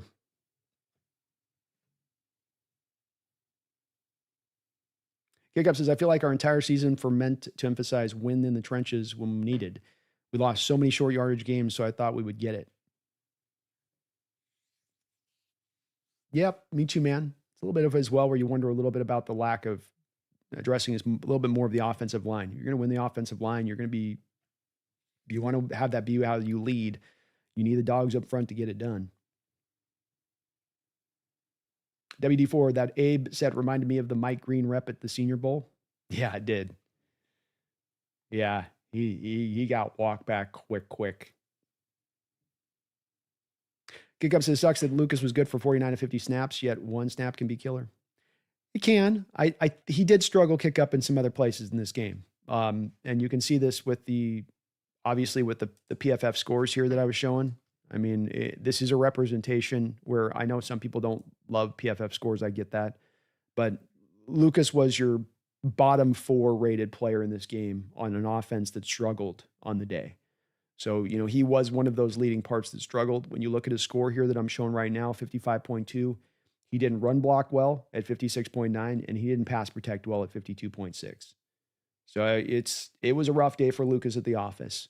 And very surprising at times watching him in the run game, especially on some of the All-22 last night, just how little movement he was getting off the line of scrimmage. He'd get into his block, and there was nothing down the field. And then he'd get into his block, and being on the edge, he wouldn't even get the edge guy cleared out to where he widened the hole out, because the guy's going to just try to set the hard edge, but then he gets widened out a little bit. The guy would just be, boom, locked in right where he was off the snap, and he wasn't moving.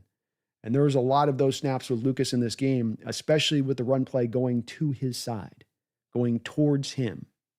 Not really sure what to make on some of those plays with that part of it there, kick up with him. Give me one sec, folks. Right back.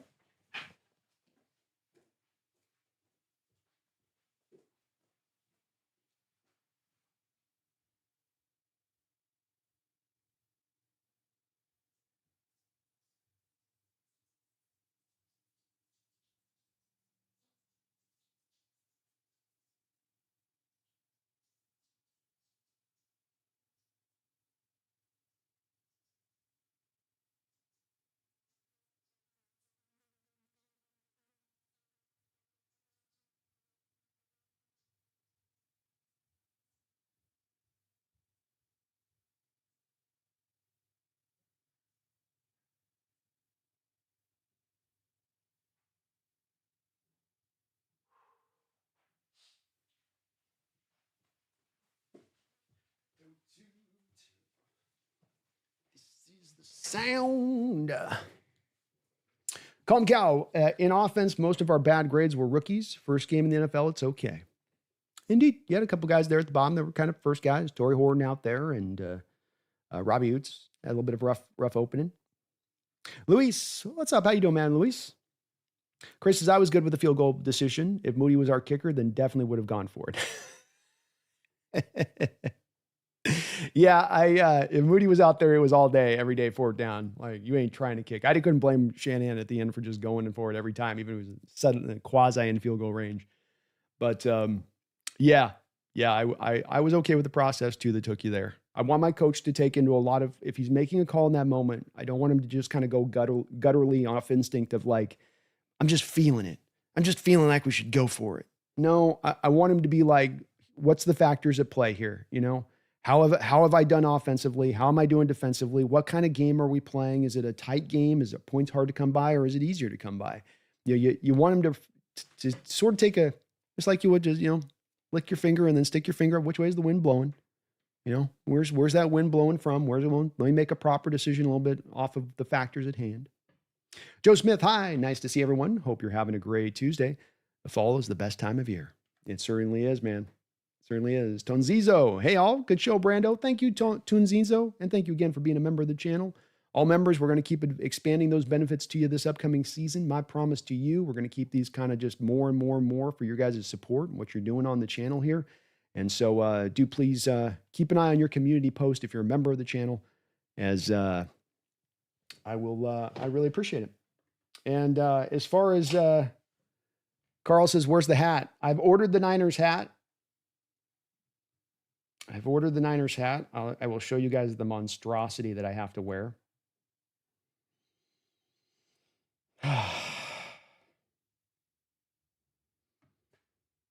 This is going to be such a humiliation ritual next week. It really is, Carl. But here you go, man. I got to wear this. I got to wear that. Look at that silly stuff I got to put on my head. Not looking forward to it. Peter says, Bradford's our fourth highest total offense PFF score and 65 run blocking. I must have been watching the wrong game or something. Yeah, I was saying that a little earlier too on this, Peter, at the top of the PFF scores. I didn't see Bradford playing that well. He had one play where he comes off the line and he's supposed to first route the defensive tackle to his offensive lineman. So it's a help block where you just get an arm and you just kind of help route, and then you climb to the second level. He both whiffed completely the block on the front side to the offensive lineman he was supposed to help out with, and then he completely whiffs at the second level on the linebacker.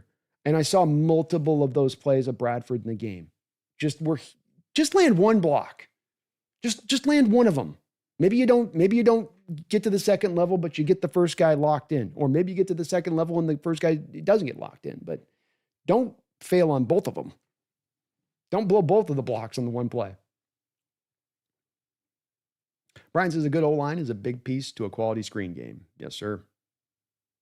Nick to Brandon, any thoughts on Bohanna's play? Can't see a Murphy snap count at nose tackle versus 3-tech. Can't remember a good 49er against Bohanna. You didn't run a lot of Bohanna. So if you look here on the PFF scores with this one, Addicted, he ran 10 total snaps in the game. So I can't quite remember a lot of him jumping out. I don't think he did bad to that point, to your point of things.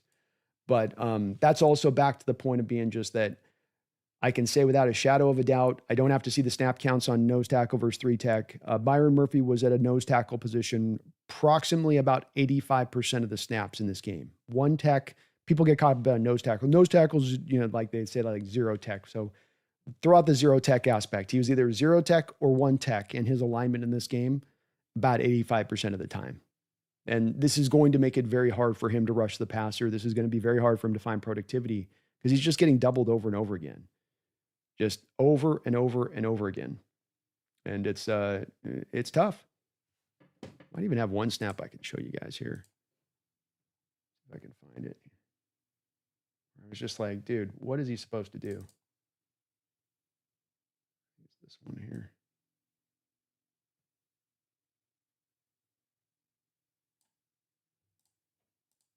Yeah, I think this is it.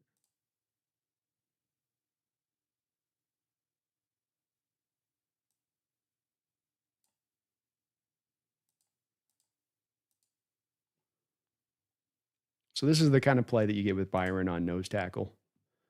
Got him here and he's in the nose. So Leonard Williams, 3-tech outside the shoulder there, right? They're running this a little bit odd where they're running the 3-tech to the strong side of the formation and they're running 1-tech over on the weak side of the formation.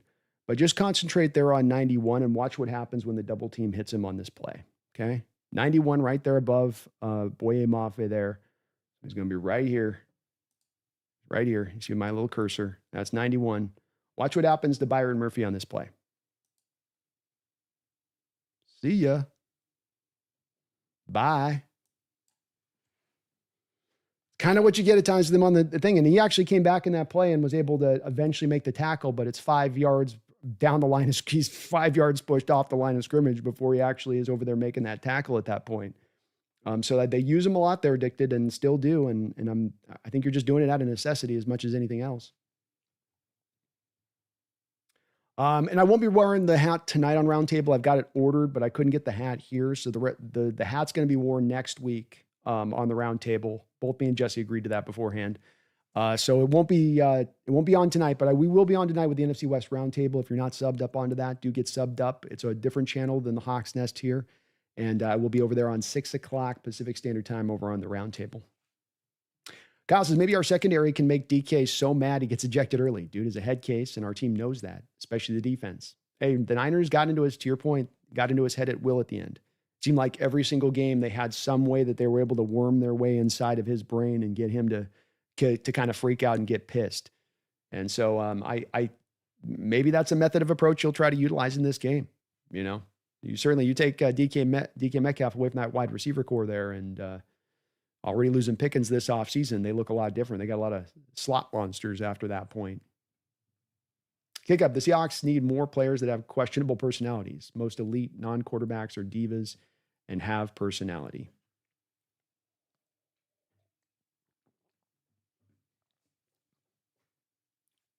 I think what you're saying, we need more guys, a little bit more edge to them on that. And maybe so. Maybe so. There wasn't a lot of necessarily feeling at all times in this game like you're trying to be a physical badass crew, like they've kind of sold us on a little bit.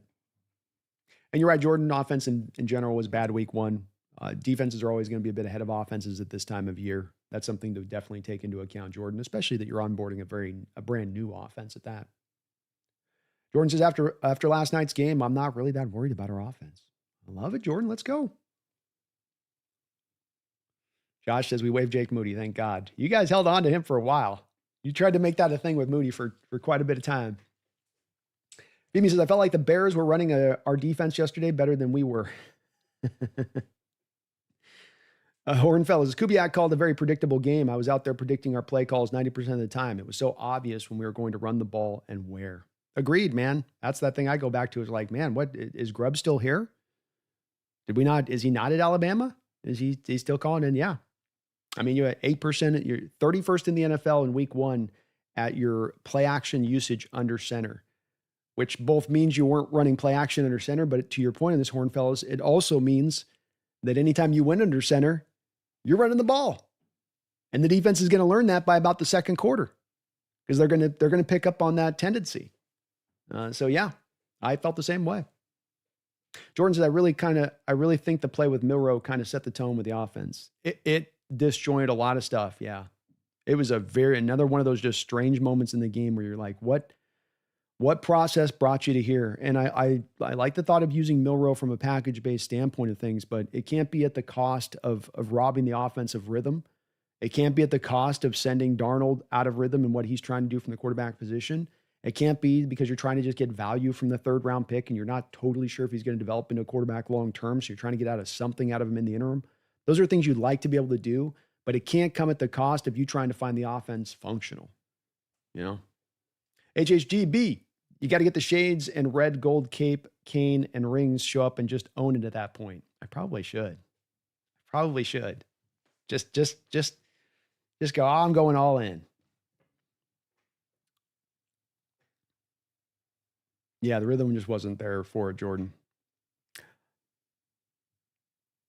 Josh, I'd be with you too. If a kicker's like that, and you could just see by the end looking at Moody's face that he was in his head. And guys get the yips, and kickers get the yips. And if they're going to get the yips, you don't want to just sort of just ride with them until hopefully the yips stop, because sometimes the yips are permanent. Sometimes you're Steve Sachs, you know? You just can't throw a ball from second base to first base, and you don't know what's wrong, but excuse me. But yeah. Let's get Pumpkin in here. A little bit of Pumpkin can help this out. That makes everyone feel better, the orange cat lounging. But I'd get it, Josh. I'd be in the same place. I don't want to sit on a kicker that's got the yips. Sonny, I struggle to blame an OC when 3 OCs have had the same issues. This feels like a personnel issue on the offensive line. It's a good point, Sonny. I mean, that's a really good point. It looks the very same that it's looked over the past 2 offensive coordinators. Is it necessarily then that it is just on the OC, or we should maybe just start, kind of doubling back on that to think, well, maybe it is that line. And, I think that that's a valid point to make. It really is. You have in Sundell there, an undrafted guy at their center position. You've treated that center position very similarly in the amount of assets you're willing to put into it in prior years. And then in Bradford, you've had a guy that's, definitely been a bit of a rough road with him too, as far as trying to find his footing to becoming a starter. And it may just be that is a bit of the case here, where it still is that's your issue. Certainly you didn't have another wide receiver to throw to on offense. Didn't feel comfortable with anybody outside of JSN. And that very well could become the case on this, Sonny, when we come and find it. And one that would frustrate me, because I'm one of those guys that's just been hammering every offseason after offseason, saying, let's go for the offensive line. And I do just kind of come back to, again, looking at those. You had 5 picks in the top 100 this past draft, 5 selections. You had an opportunity there where you could have just really hammered your offensive line and turned this thing into a strength.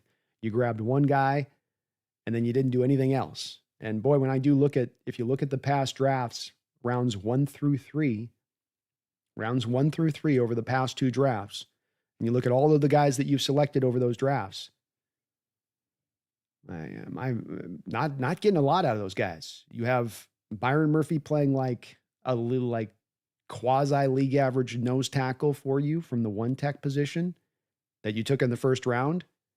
Christian Haynes is out / not even able to start when he is out there and healthy. Then this past draft, you have Zabel out there, and seems like he'll be at least somewhat above average in the first year for you from the left guard position. But then you're nothing out of Arroyo this past week, nothing out of Milroe this past week, and Emawari is now going to be out, it looks like, 4 to 6 weeks. So you're not getting anything out of this draft class either, really, for the first 3 rounds, it seems like, potentially, outside of maybe Zabel. And it gets hard, I think, as an NFL team when you're going draft after draft after draft, and you're kind of just coming back to just like one guy you're able to get some functionality out of. Say nothing of not finding guys that are actually impactful. I mean, that's the thing missing on this team, especially above all else, is where are the difference makers?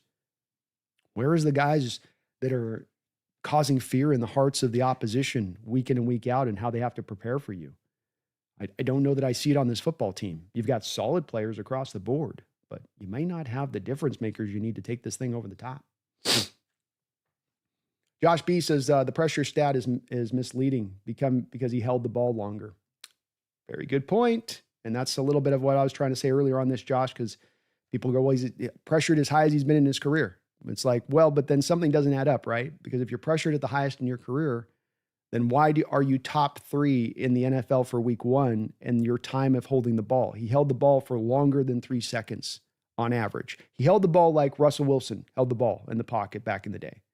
That's how long he was being given back there. And it wasn't because he was doing like Russell Wilson was, pirouetting and running away and scrambling here and scrambling there. It was because he had the time to sit back there and assess. And you just didn't have any pressure really bearing down at all times in that way. So it was sort of a feast or famine thing, Josh, where you're either getting home and getting some quick pressure or you were getting nothing there. There was sort of no in between on that one. 1 second here, folks.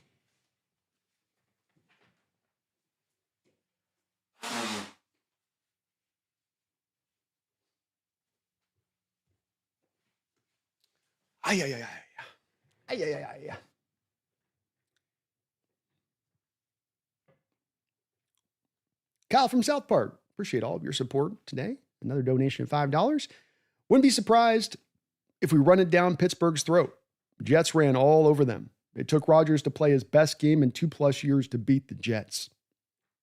Indeed, the Jets were able to find some offensive success in that football game quite a bit against that Steelers front. And they do have some guys on that front that are pretty good players. Hayward's getting up there in age, and that's definitely a guy that they're going to rely a lot upon this year at the defensive tackle position, especially considering that they lost, I think, their first-round pick through the first couple of weeks.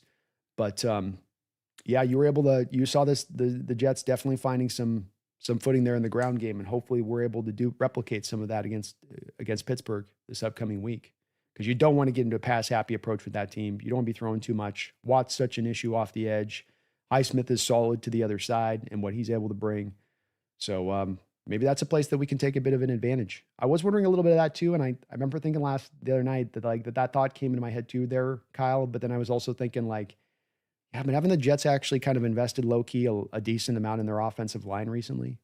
Haven't they kind of buried some good assets that have turned out okay from the Fashanus and the Elijah Vera Tuckers. And I think they got Tipman in center and, like they've slowly kind of built it up a bit. I don't know that for sure because I don't pay a lot of attention to the Jets, but running the ball from under center, working then the play action game off of running it from under center, less of the shotgun based approach this week. I begin there if I'm Kubiak. That's the starting position. We're going to get 7 or 8 rollouts in space with Darnold for easy completions, or he can use his legs and run. We're going to get those scripted into the game plan this week in the way that we didn't last week. So a great note there, man. Great note. Jets had a lot of success in that way against them, and no reason that you can't do the same. I think that there is maybe potentially some vulnerability with this Steelers team. They want to rush the passer. They want to get ahead on you. That's the way this defense wants to play. I don't think they want you just playing it straight up, coming downhill on them a little bit in that way. Kyle with another $2 donation. Kyle, you're awesome, brother. Thank you so much for all of your support, man. I really, really appreciate it. Mike's going to glaze Arizona, barely winning over New Orleans. I'm gonna have a very good idea of where this team is through these first 4 games, Kyle, and in part because you are going to be playing the Cardinals, in part because you're going to play the Saints, and that you're getting some decent tests on the front side with the first 2 games. But the next 2 games are going to be a bit of a relief for you to be able to, maybe show out a little bit better. And I'm going to be paying very close attention to how we play these opponents. I will. Hopefully Mike can continue to bring about the same answers he brought last year against Arizona and utilize a very similar game plan, because I think it's a winning one with Kyler. And I don't think Kyler has a lot of adjustments he can make in his game where, the defense is playing me like this, I can adjust to this and have an answer. I think if you execute that game plan the right way, he's going to be stuck, and Arizona's offense kind of showed you, in my opinion, they're kind of still the similar of what they've always been this last week against New Orleans, and putting only 20 points up on the board against them for a team that's probably going to be up around that number 1 pick. Probably the Dolphins get it at this point, but New Orleans will be right there with them. I don't know if they win more than 2 or 3 games this year when it's all said and done. So hopefully you can take them apart. Even if you go 0-2 here, if you come back around now to Arizona, New Orleans, at least you can come back and pull back some of the rope in your direction by really taking it to them in the next 2 games and starting to show some firmer footing if it goes that way this week. But it will be interesting to see how you play those teams, Kyle. Be very interesting to see how you're going to play those particular teams because you're better than them. You have better rosters than them. You should be better than them. You know.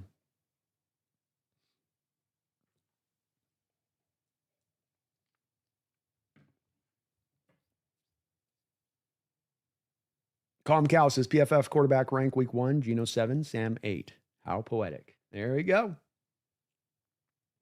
Mark Sanchez says trade Reek and start Joe. Joe won't crap his pants at the moment of truth. Well, I definitely think there's got to be a thought process a little bit here as we go through this season of, I'm not in the position right now at this point, but if there is middling results through the first 5-6 weeks of the season, if you're 3-3, I think you've got to be more in favor and thinking a little bit more of maybe we're getting closer to being more sell mode if we get down to the trade deadline. And that Woolen would be one of those guys in that mode, considering there are guys as you get down to the deadline this year that are going to be free agents after this season and that you can risk losing them for nothing or get something for them at the deadline if the team isn't particularly ready to take that step forward this year. And I really feel like if it comes down to just holding on to all the players so that we can like maybe just barely glide our way into the back of the playoffs and then get nothing done in the playoffs, I would assume if that's the case and you are more of that middle of the road kind of team to be more a little bit into the sell mode when it gets to the trade deadline to, you know, try to get some assets back on this for guys that you're not intending to have as part of the long-term future. Jordan. Sorry, guys. Jeez. Goodness. Jordan says, I've been seeing criticism of Sam on the last fumble as him being the main issue because his lower arm release is kind of out of pocket. You can't blame Sam for Lucas getting dog walked into him and for Kubiak not making sure Bosa is doubled. Yeah. Excuse me. Golly. Struggling today here.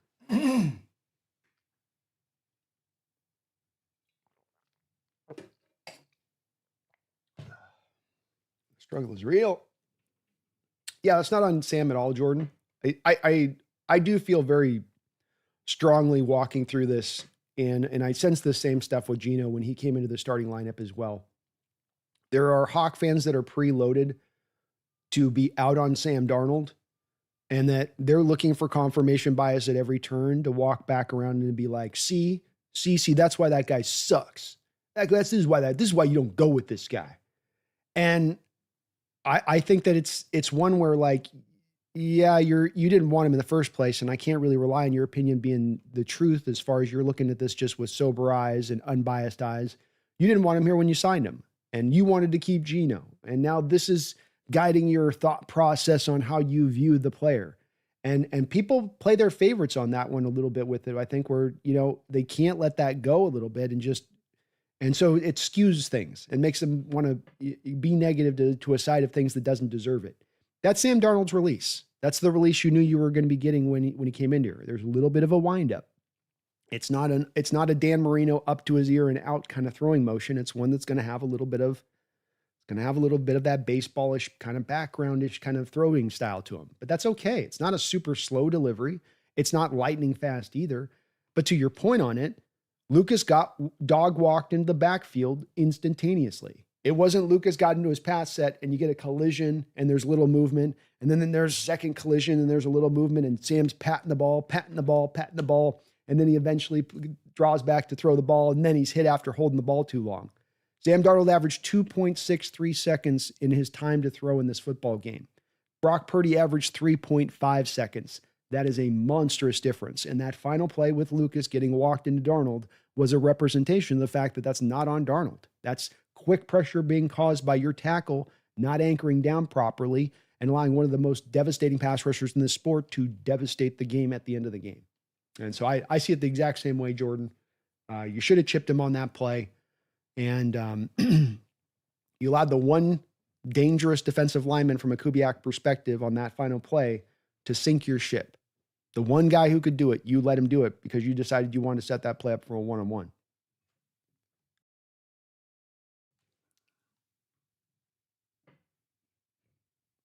Jordan says, to the people who want Sharp to start over K9, can you answer this? Who had better blocking? Sharp's got 25 yards when Fred Warner was out of that one drive. Outside of that, they both weren't good.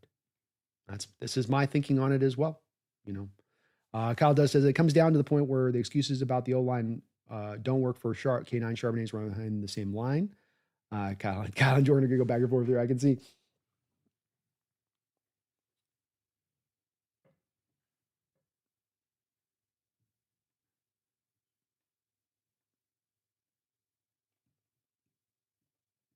WD says running back is about the hot hand. Committee is trash. Just pick one FF for real. Yeah, I'd be okay with that.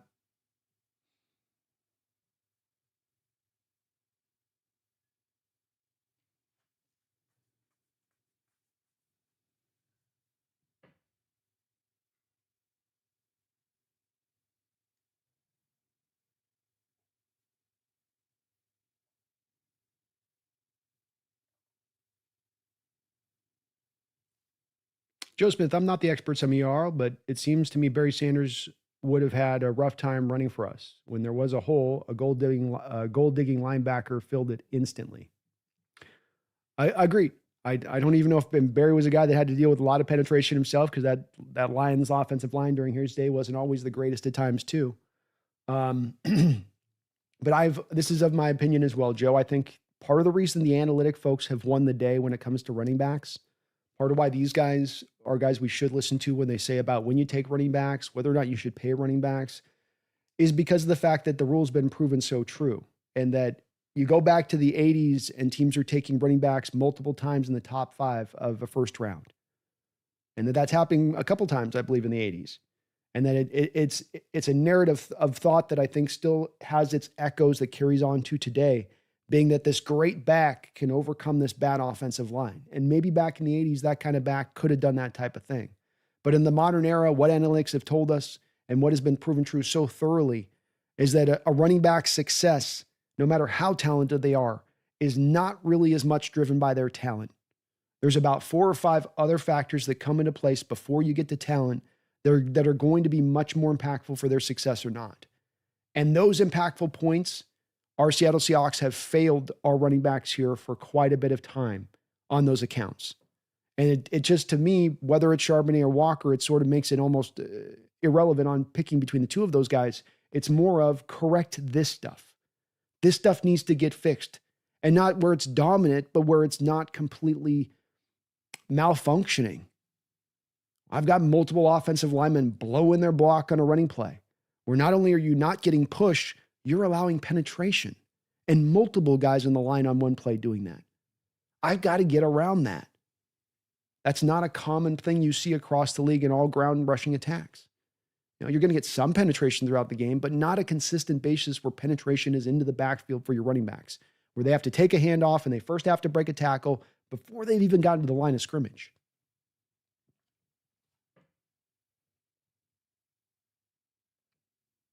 Dick DeBrandon, yep. If Sharps had the carries, he averages an extra 8. Yep. If Sharps had all the carries, he only averages an extra 8 yards. Film breakdown of the 22 would be fun. It would for sure, man. And that's, yep. But with my religion, the fan base is coping hard. The Niners are a bad team. I doubt they have a winning record. It's very possible there, man.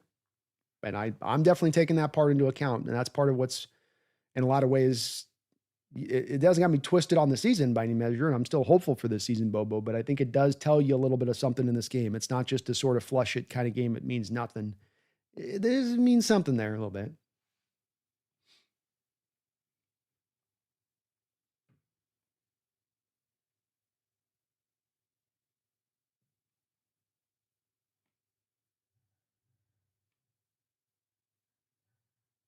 Dev Dog, I don't want to overreact, but I feel like I got lied to all off season with the old school principles with new school methods BS. You didn't get to see it week 1, really, did you, Dev Dog? Yeah, you didn't quite get it seeing playing out in the field in the way that it was talked about, you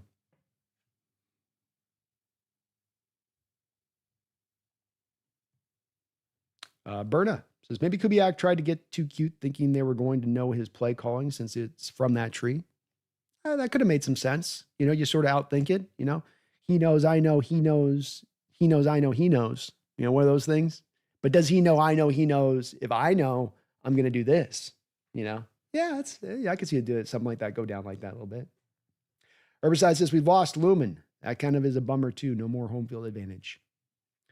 It doesn't bring me any happiness to say this either. I really don't want to even speak about it. You know, you almost want to just tuck it away into the night. Forget about it. But the 12th man tradition is going away really fast. And it might exist out there in the online hemisphere and in that way of things, but there might have been more Niner fans in your stadium than Seahawks fans on Sunday, or way too close to 50-50.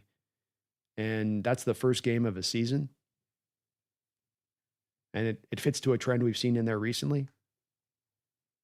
This is part of the reason you're losing at home. You aren't as loud as you once were. You're not as loud as you once were. You're not affecting offenses as once you did. And now they're able to be effective in your house at times. And I have a lot to say on it beyond that. I don't think it's coming back, Herbicide. I think that there's a lot of excuses and a lot of reasons, but all those excuses and all those reasons add up to the bottom line being is that it ain't changing. Ownership's not going to take any steps to fix it. They'll do some public relations campaign stuff where they're like, we're going to strongly word to season ticket holders that if you sell, I mean, we're going to warn you next time even harder. I think it's more of that happens, and sucks. I wish it didn't. I wish it didn't go this way, but it just, there's nothing that can seemingly be done about it. Henry Dizzle, Woolen was shooting a fadeaway. He was Michael Jordan style on that one. More fellas, Woolen, he's at the jugs machine 24/7, bro. Calm Cal, Brandon, I had to bet Hawks 8.5. You still think that's possible? How likely? Yeah, I would still go with the fact that you're probably going to get 9 wins this season, Calm Cal.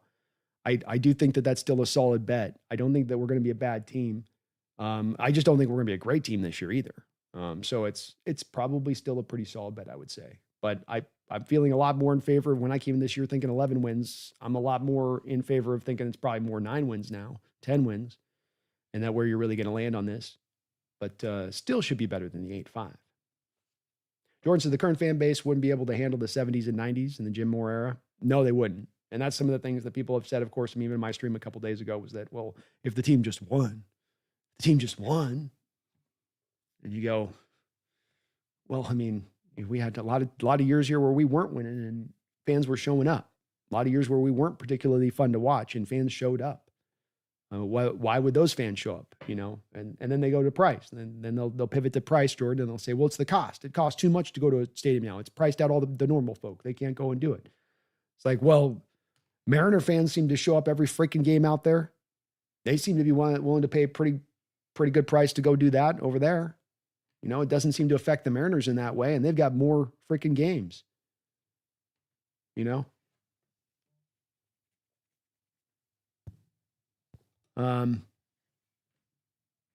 Yeah, I disappointed to see Jordan, and I don't find myself in a position of saying, well, I can understand where they're coming from.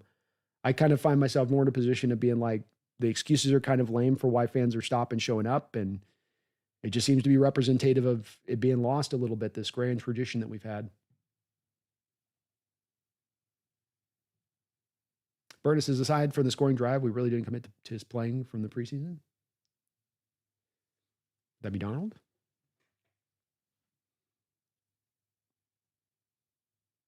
Paul Lua Himi says the Ta in Tariq stands for tackling. Now it's gone.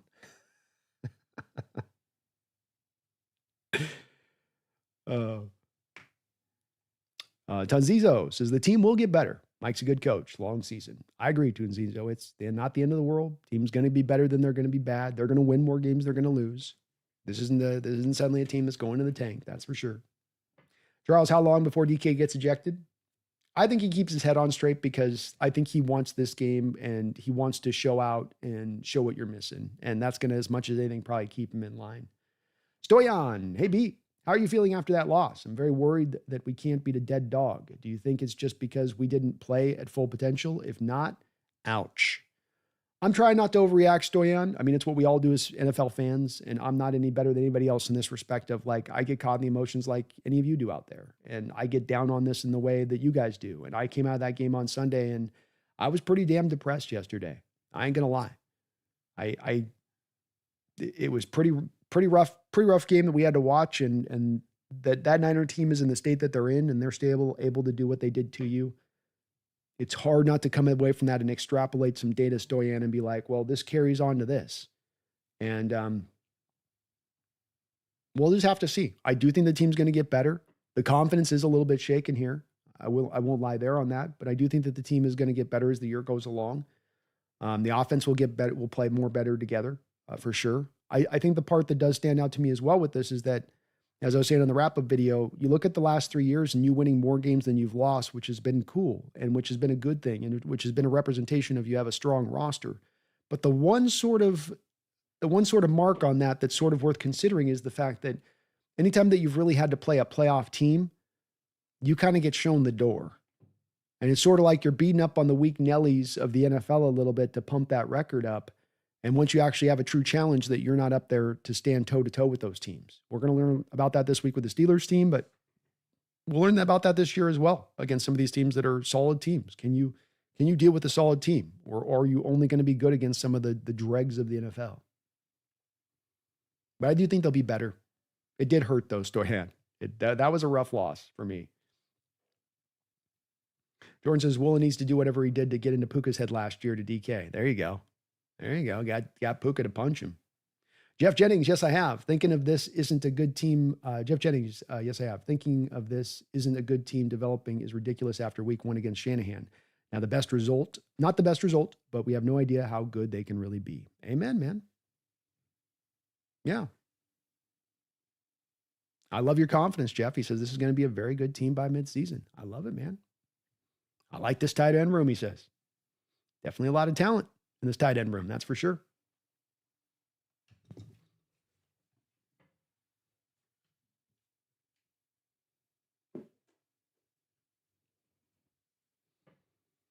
S. Chamora, Woolen needs to bounce back. I still believe in him as a corner. Needs to leave the hero mentality behind and play for the team. Amen, man. Well said.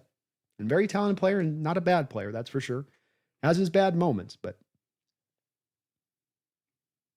Addicted Brand 100%. Chip block, Bosa every play. Kubiak following the Grub playbook regarding Bosa. Yeah, that's all the only threat. It'd be one thing if it was a Niner team that had an Armstead and DeForest Buckner, and it's hard to just segment out Bosa on that and be like, we're just going to have him on that with the other threats that are on that defensive line. But when he's the only real true threat, why not concentrate on him a little bit?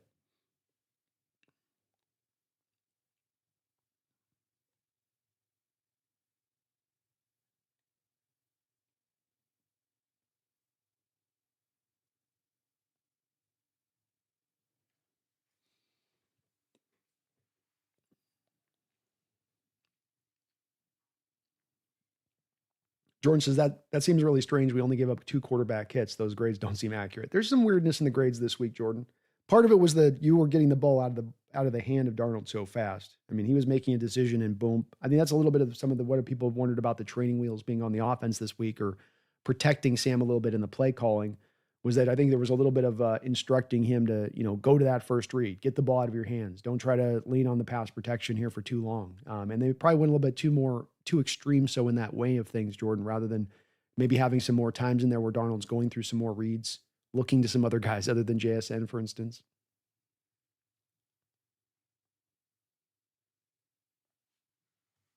Throw says, I mean, Sam can throw in the pocket. He doesn't have to live in play action. No, he can definitely operate. It's just that's one of his really good skills is the under center play action stuff. He was awesome with it with Minnesota last year.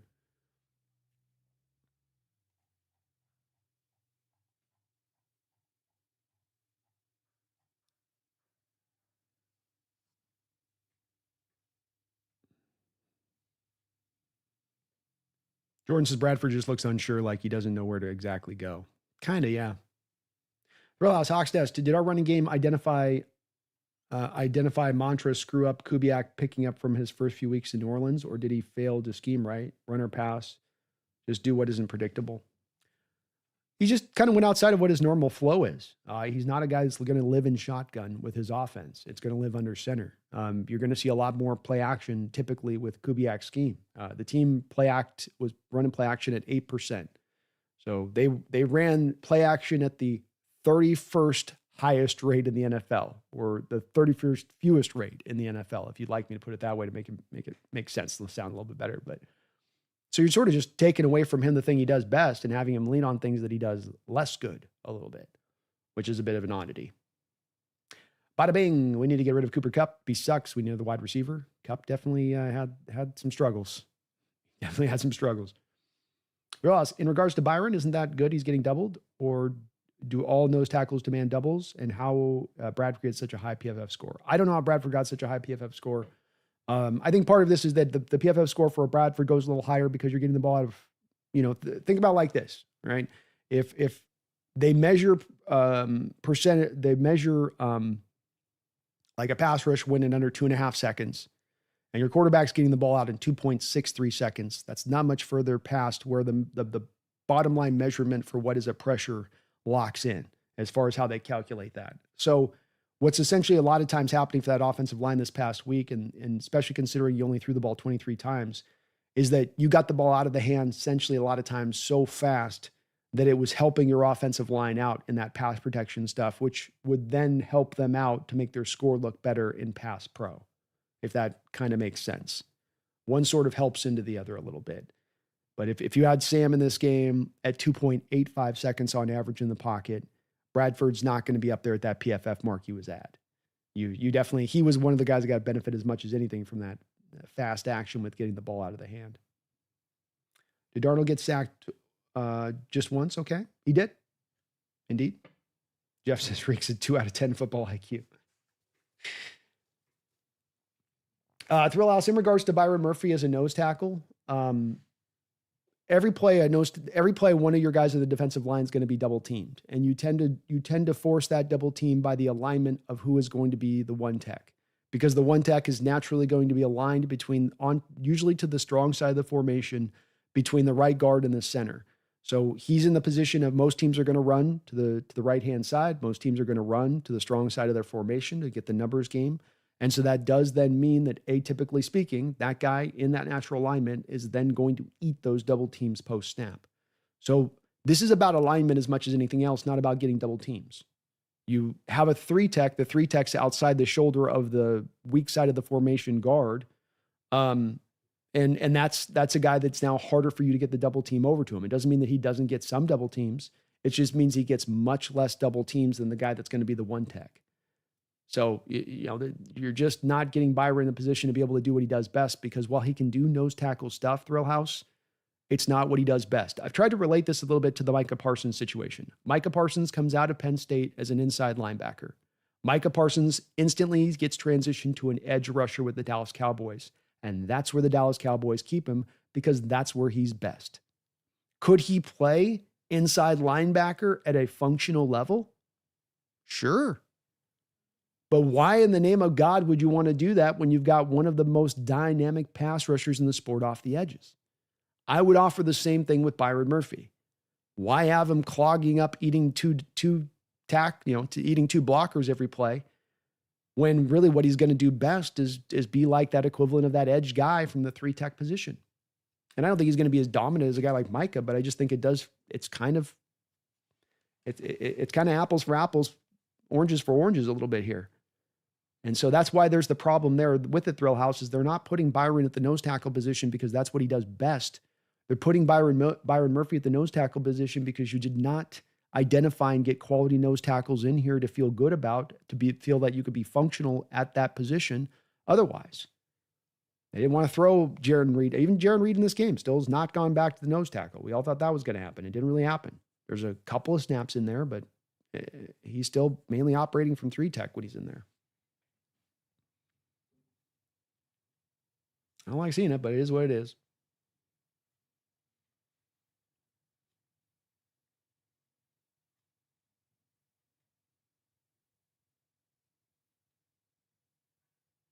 Steven says, yeah, I hope Rick Woolen doesn't have any issues about playing against his buddy. Kyle says, at least we know DK tends to run the wrong route. Might be perfect for Reek to handle, laughing out loud. They got a lot of familiarity with each other on the practice field. I'll say that.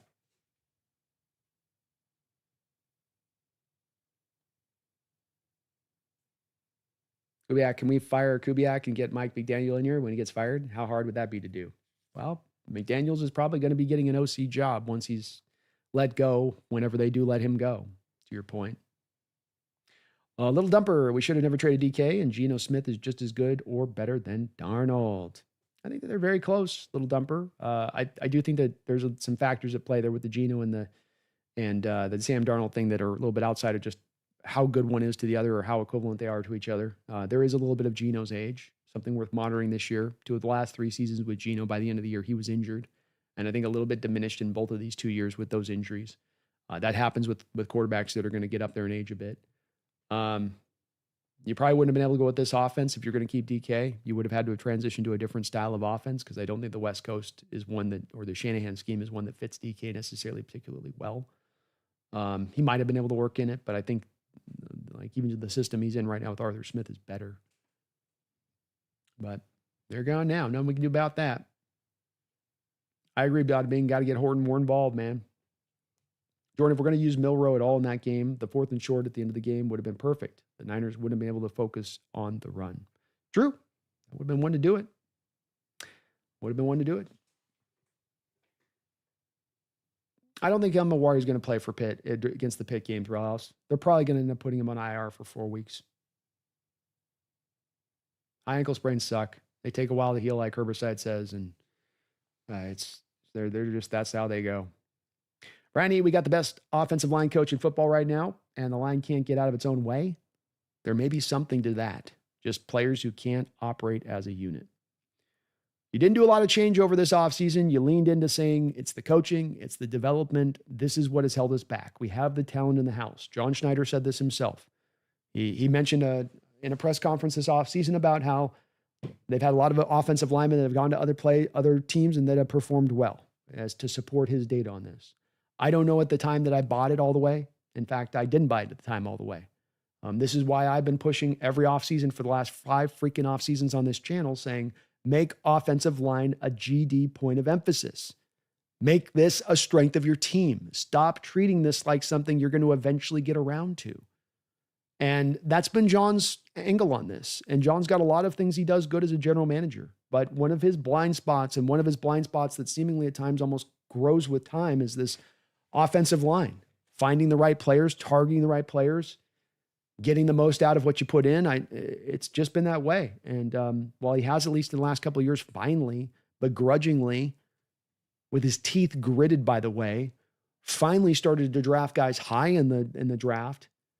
It was kind of one where it was going to take more than that. It's going to take more than you just going with Cross, Lucas, Zabel, and Haynes and being like, well, see, I put a couple first and a second and a third, or, look at all I'm putting into it. It's like, well, no, it was such in a bad state. You needed to go out there and put more resources into it because you had been short selling it for so many years. But he doesn't want to do that. And could be that we come to find that that's the case on this line. I think this coach is going to help. I think they're going to get improved as the year goes along. I think it's understandable if you don't get necessarily instantaneous returns from this offensive line coach in Kubiak out the gate, that maybe going to take a little bit of time. But I think that there's also where both things can be true. The offensive line coach helps out here, Brian, and you need more talent. You need talent that's going to better sync up with this scheme. I think it can end up being both of those things here.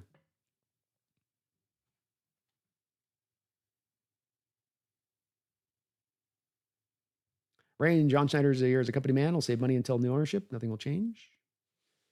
Tend to spend pretty good, but we'll see.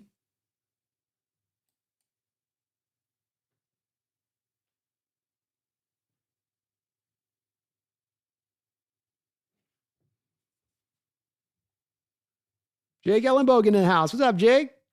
Good to see you, man. Howdy, Brandon. Just stopping by to say hi. I'll see you tonight. See you tonight, my man. Hope you're doing well. Congrats on your guys' victory this week against Texans. Looking forward to the show tonight. Howard, did you get a chance to see Mike McDonald's press conference interview yesterday? He looks pissed. Yeah, he did not look like a happy man. And that's where I think that there's some things in here that he did not think he was going to see in the first game. that came up, and I think he's probably frustrated by it. I think he mentioned in the fact that he would have liked to see in the press conference more of the inner center play action stuff. I think him mentioning that speaks to a bit of the frustration. You can understand why he had. Like, why aren't you running that? Why are you in shotgun? What in your process is driving you to think that that's what we should be doing? Go look at all of our tape from every game last year when we're in shotgun 24/7. It didn't work. You think it's going to work now with much of the same personnel? Why? And I'm sure that he didn't have a great answer from Kubiak as to what drew him into that direction of things.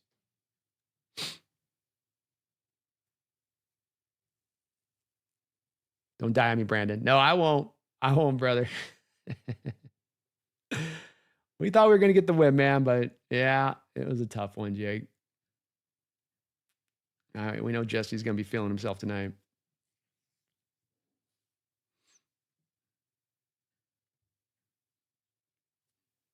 Yeah, Cub just had as much as anything, a brutal drop in there. A couple moments where he lost some blocks in the ground game.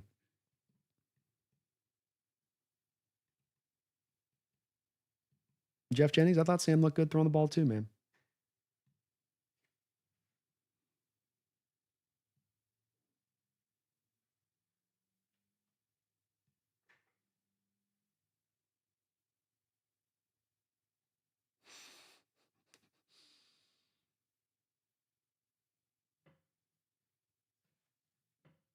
Yeah, the Rams are going to handle the Titans all day. They got that game all day.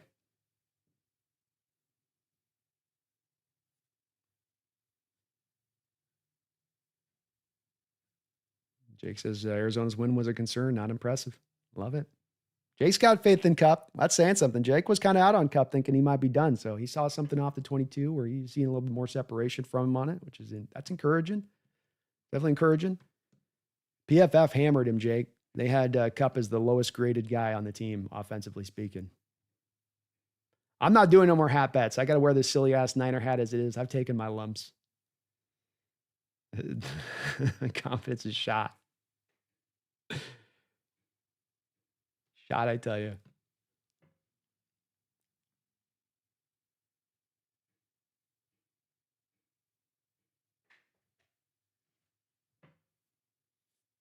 Yeah, Jake, I was annoyed Woolen didn't pick the ball too. Such a brutal moment in the game because it's right there. Just knock it down. I mean, they just knock down as much as anything. It's third down. They're going to have to go for the field goal attempt if they don't get it there. You know, they tie the game, worst case scenario in that moment. Players got to be thinking about that.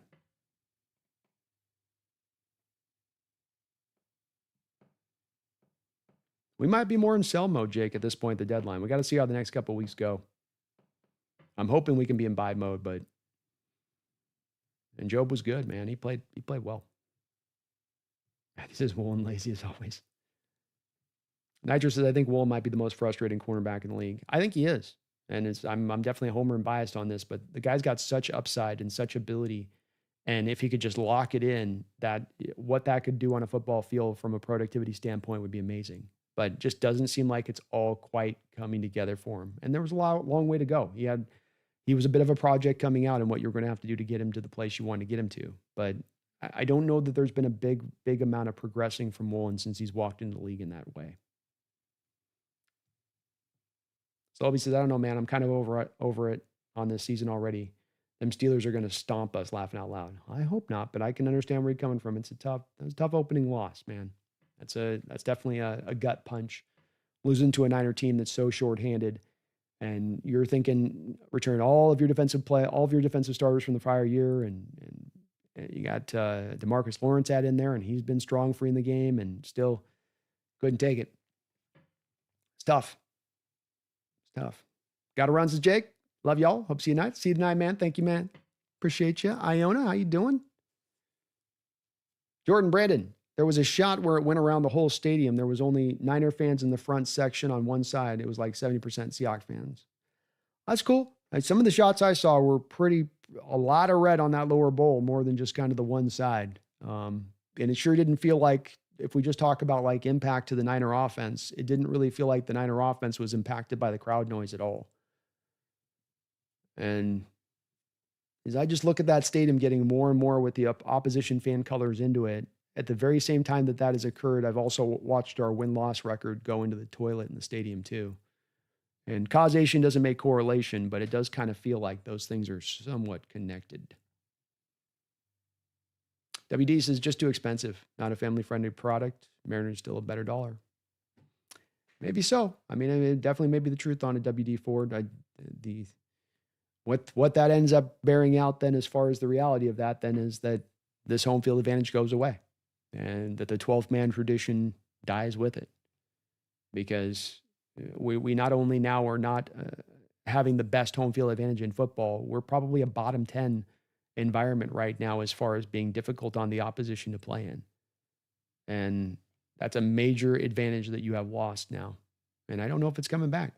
And it may be valid that they've just priced things out too hard. I do feel like it's pretty expensive to still go down there as far as for Mariners fans' perspective goes. It's not cheap doing that either. It's not like it's a significant, well, you're spending $20 for this, but then you got to spend $600 for that. I mean, it's still pretty weighty sum on either side of it, but I've heard that mentioned a couple times too as a possibility, and maybe so. Brian says, could be reaching critical mass on the price of tickets to Lumen only to watch the team lose. I know the last 2 times I've attended, I blew $250 to watch them lose to middling teams. Could be valid on this. Could be valid. And, a team has not been good in a while. You've got 2 wins since 2007. Not 2 wins. Jacksonville Jaguars got more playoff wins than you since 2017. You've given this fan base very little to satiate them on, to make them feel great upon. You've given them bad product on the field at times. Not awful, but not a good product.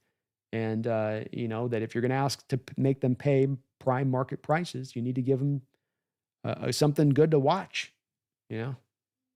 That wasn't a fun game this last Sunday. If I was in the stadium watching the Niners convert third down after converting third down and 3rd and 1 situations endlessly, it'd probably blow me out a little bit too on that. I get it. Kings Will Dream, thank you for the $2 donation. Kings Will Dream. As someone there, I thought the 12 showed up. All right.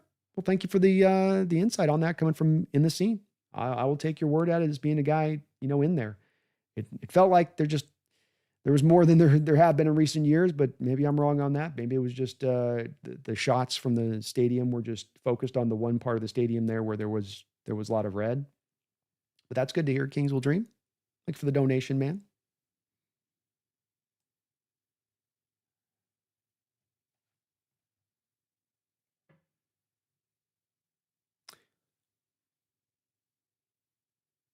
Jeff says, I think Mike McDonald's starting to think of Woolen the same as K9. Not that guy. Going to need to reach some conclusions. And quite honestly, Jeff, these are guys you have to because they're going to be free agencies. But this is a place I'd like to see the team be a little bit more willing to be a bit more cutthroat on in future years, which is that I understand with certain guys, you want to let them develop and give them time and let them get to the best version of themselves. And that stuff's not going to happen overnight. I think that there's the other side of the flip side of this, though, where you can land it on certain guys. You end up holding on to certain guys too long and waiting on them for too long. And that realization of that upside is really not going to occur. And maybe your better bet is to just try to move off, get what you can get, sunk cost fallacy, that type of thing, where you go, look, don't hold on just because we buried so much into him. Take an honest assessment of whether he's really going to get to the place we want him to get to, or whether we're hoping on a wing and a prayer that he's going to get there. And I think sometimes with this team, when I look at players through the years that you've drafted, you've kept on your roster, and you keep trotting them out there despite not always having much success for the reasoning in trotting them out there, that's been a problem of the team. It's your LJ Colliers and your Rasheem Greens and your Darrell Taylors, guys that are not it. Guys you can see are not it. Like you say, not that guy, but that you keep throwing out there, hoping suddenly the light's going to come on with them. Austin says, hard to show up when you completely ignore the offense. Maybe so. Emmanuel, you can buy Mariner tickets for like $10. The cheapest ticket for the Hawks is almost $200. That's fair. Still costs a lot to kind of get down there. I mean, there's the ticket price, but then there's all the other big costs that come into it, like the parking and food and that type of stuff. But that's a big difference. Where's Big Dumper at? Does he still have a chance? He's at like 53, 54. He's not going to break the home run record, but he'll probably break the all-time switch hitter record over Mickey Mantle, which is impressive. Sam says Mariner tickets are a fraction of the cost. Well, my bad.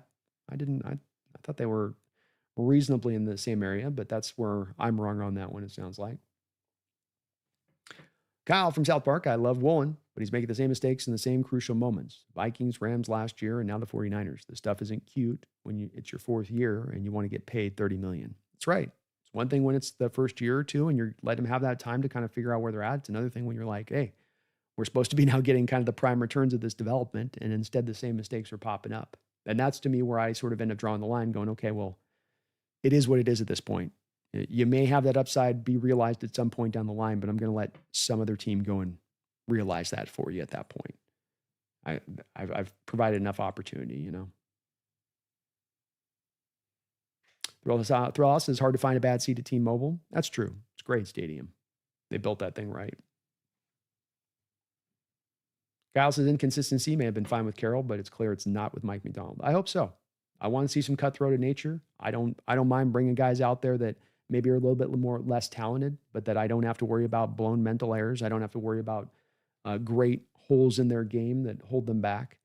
You know, let's get back to competition is king. Let's get back to the best man out there. Let's not get back to where it's like, well, I was a second round pick and I was this first round pick and I was this third, so I got to be out there. No, let's best man win the day a little bit.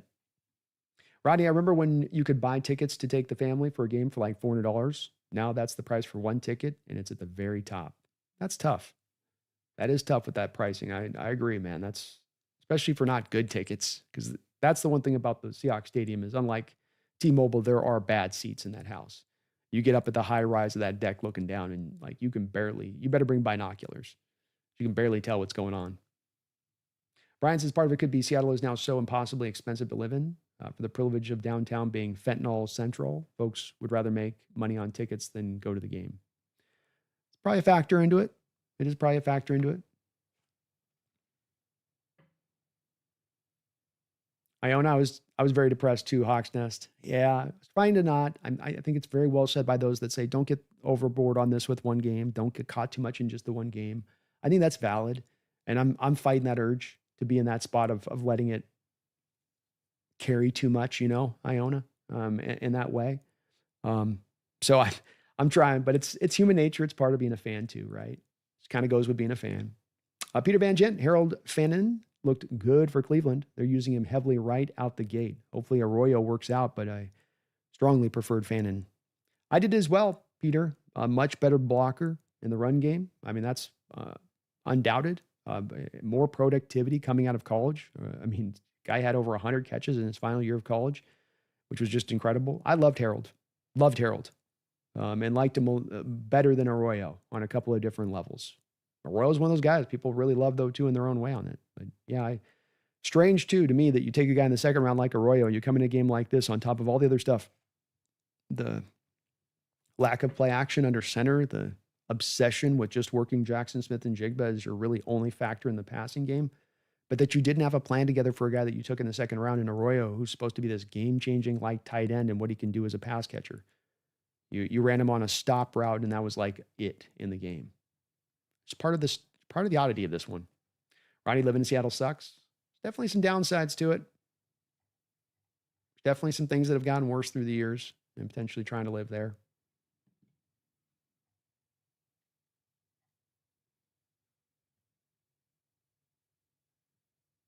Daniel B., I really liked what I saw with the defense, and we'll prove if we can actually get the run going. Might take some time, but still possible. Very possible. Nothing said and done yet. Story of the Hawks isn't told. WD, it was a cruel twist of fate starting 3-0 in 2024. That team had no business winning 10 games. Definitely backslid fast, didn't it?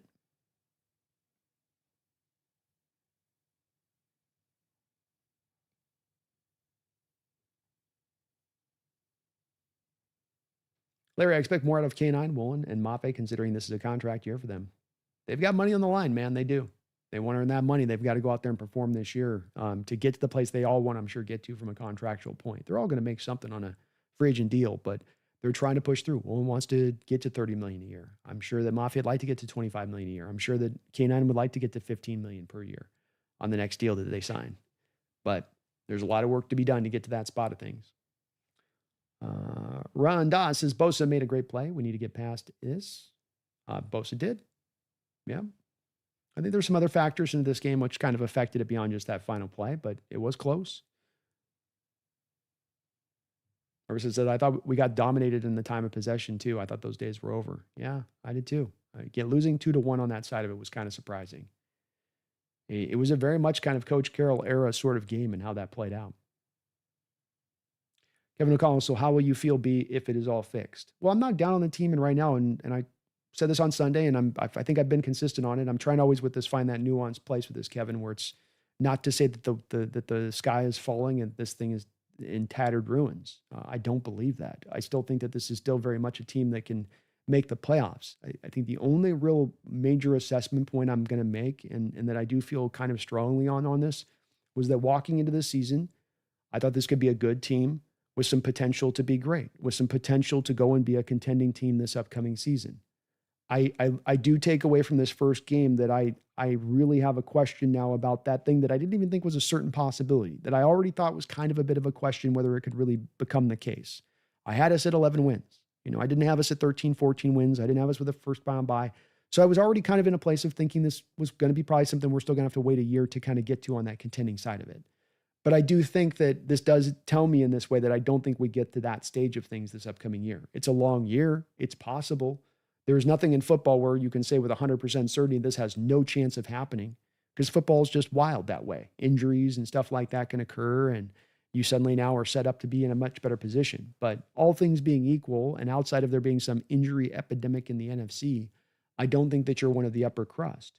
You can be a solid team, go out there and make the playoffs, be better than bad. You're better than average. But I do think that I do have a little bit of that takeaway. As far as it all being fixed, I mean, maybe, but I think that the factor of this game is one that it's hard to see as that goes in this game, where there's so much on this that you got to take into account beyond just the performance of the team. It's also taking a really good, strong look at the Niners. It's about the test you had coming in. It's week 1 in your house. Remember asking Jesse this a couple days ago. Where do you put this Niner team at in comparison to that first Niner team that went to the Super Bowl and lost to the Chiefs? How strong is that team? If that team was 100%, how close percentage-wise is this current brand of this Niner team walking into this Seahawks game versus that Niner team? 60%. 60%. Almost half as good as they once were. And then they lost Kittle in that first half. And still that team basically controlled you through all of this football game. I don't know if that just suddenly gets remedied, that sort of thing that you saw from that gets all remedied up and corrected up and all that. Certainly feel encouraged if it does, Kevin, and anything is possible. But I also think that stuff doesn't tend to get fixed overnight, like that it doesn't just get like solved over a couple of games. It's going to suddenly start, working in that way. Maybe. And I would love to see it, Kevin. I would. But it is hard to look at that team this past week and go, that's a team that can round into shape to becoming a contender in 2025. That's a long road for them to go to get there, in my opinion, and probably too far to get there in just one season. They're on the right path, and that's the other thing of this is whether or not they get there this year or not, Kevin. I think we are on the right path. I think we're making smart decisions. I think we're approaching in the right direction of this. We all want things to be done fast. We all want things to arrive quick. But part of what you did this offseason that I've also was very consistent in talking about was that you did take a bit of the one step back this offseason. And you did it so that you can eventually take 2 full steps forward. Now, that did mean that there was a risk of moving on Geno, moving on with DK, moving out the offense, making these changes as you did mean there was going to be a risk of this upcoming season was going to have to pay the price and bear the brunt of that a bit. Not that you'll be bad, but again, just getting to the lens of to get to the contending status, which is what we're all trying to kind of drive towards.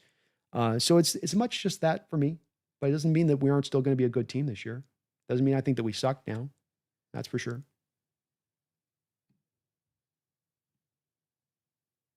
When am I going to wear the Niner hat? I'll have to wear it next Tuesday. I've ordered the hat on Amazon. It's not going to get here for tonight's show, so I will have to wear that next week, unfortunately.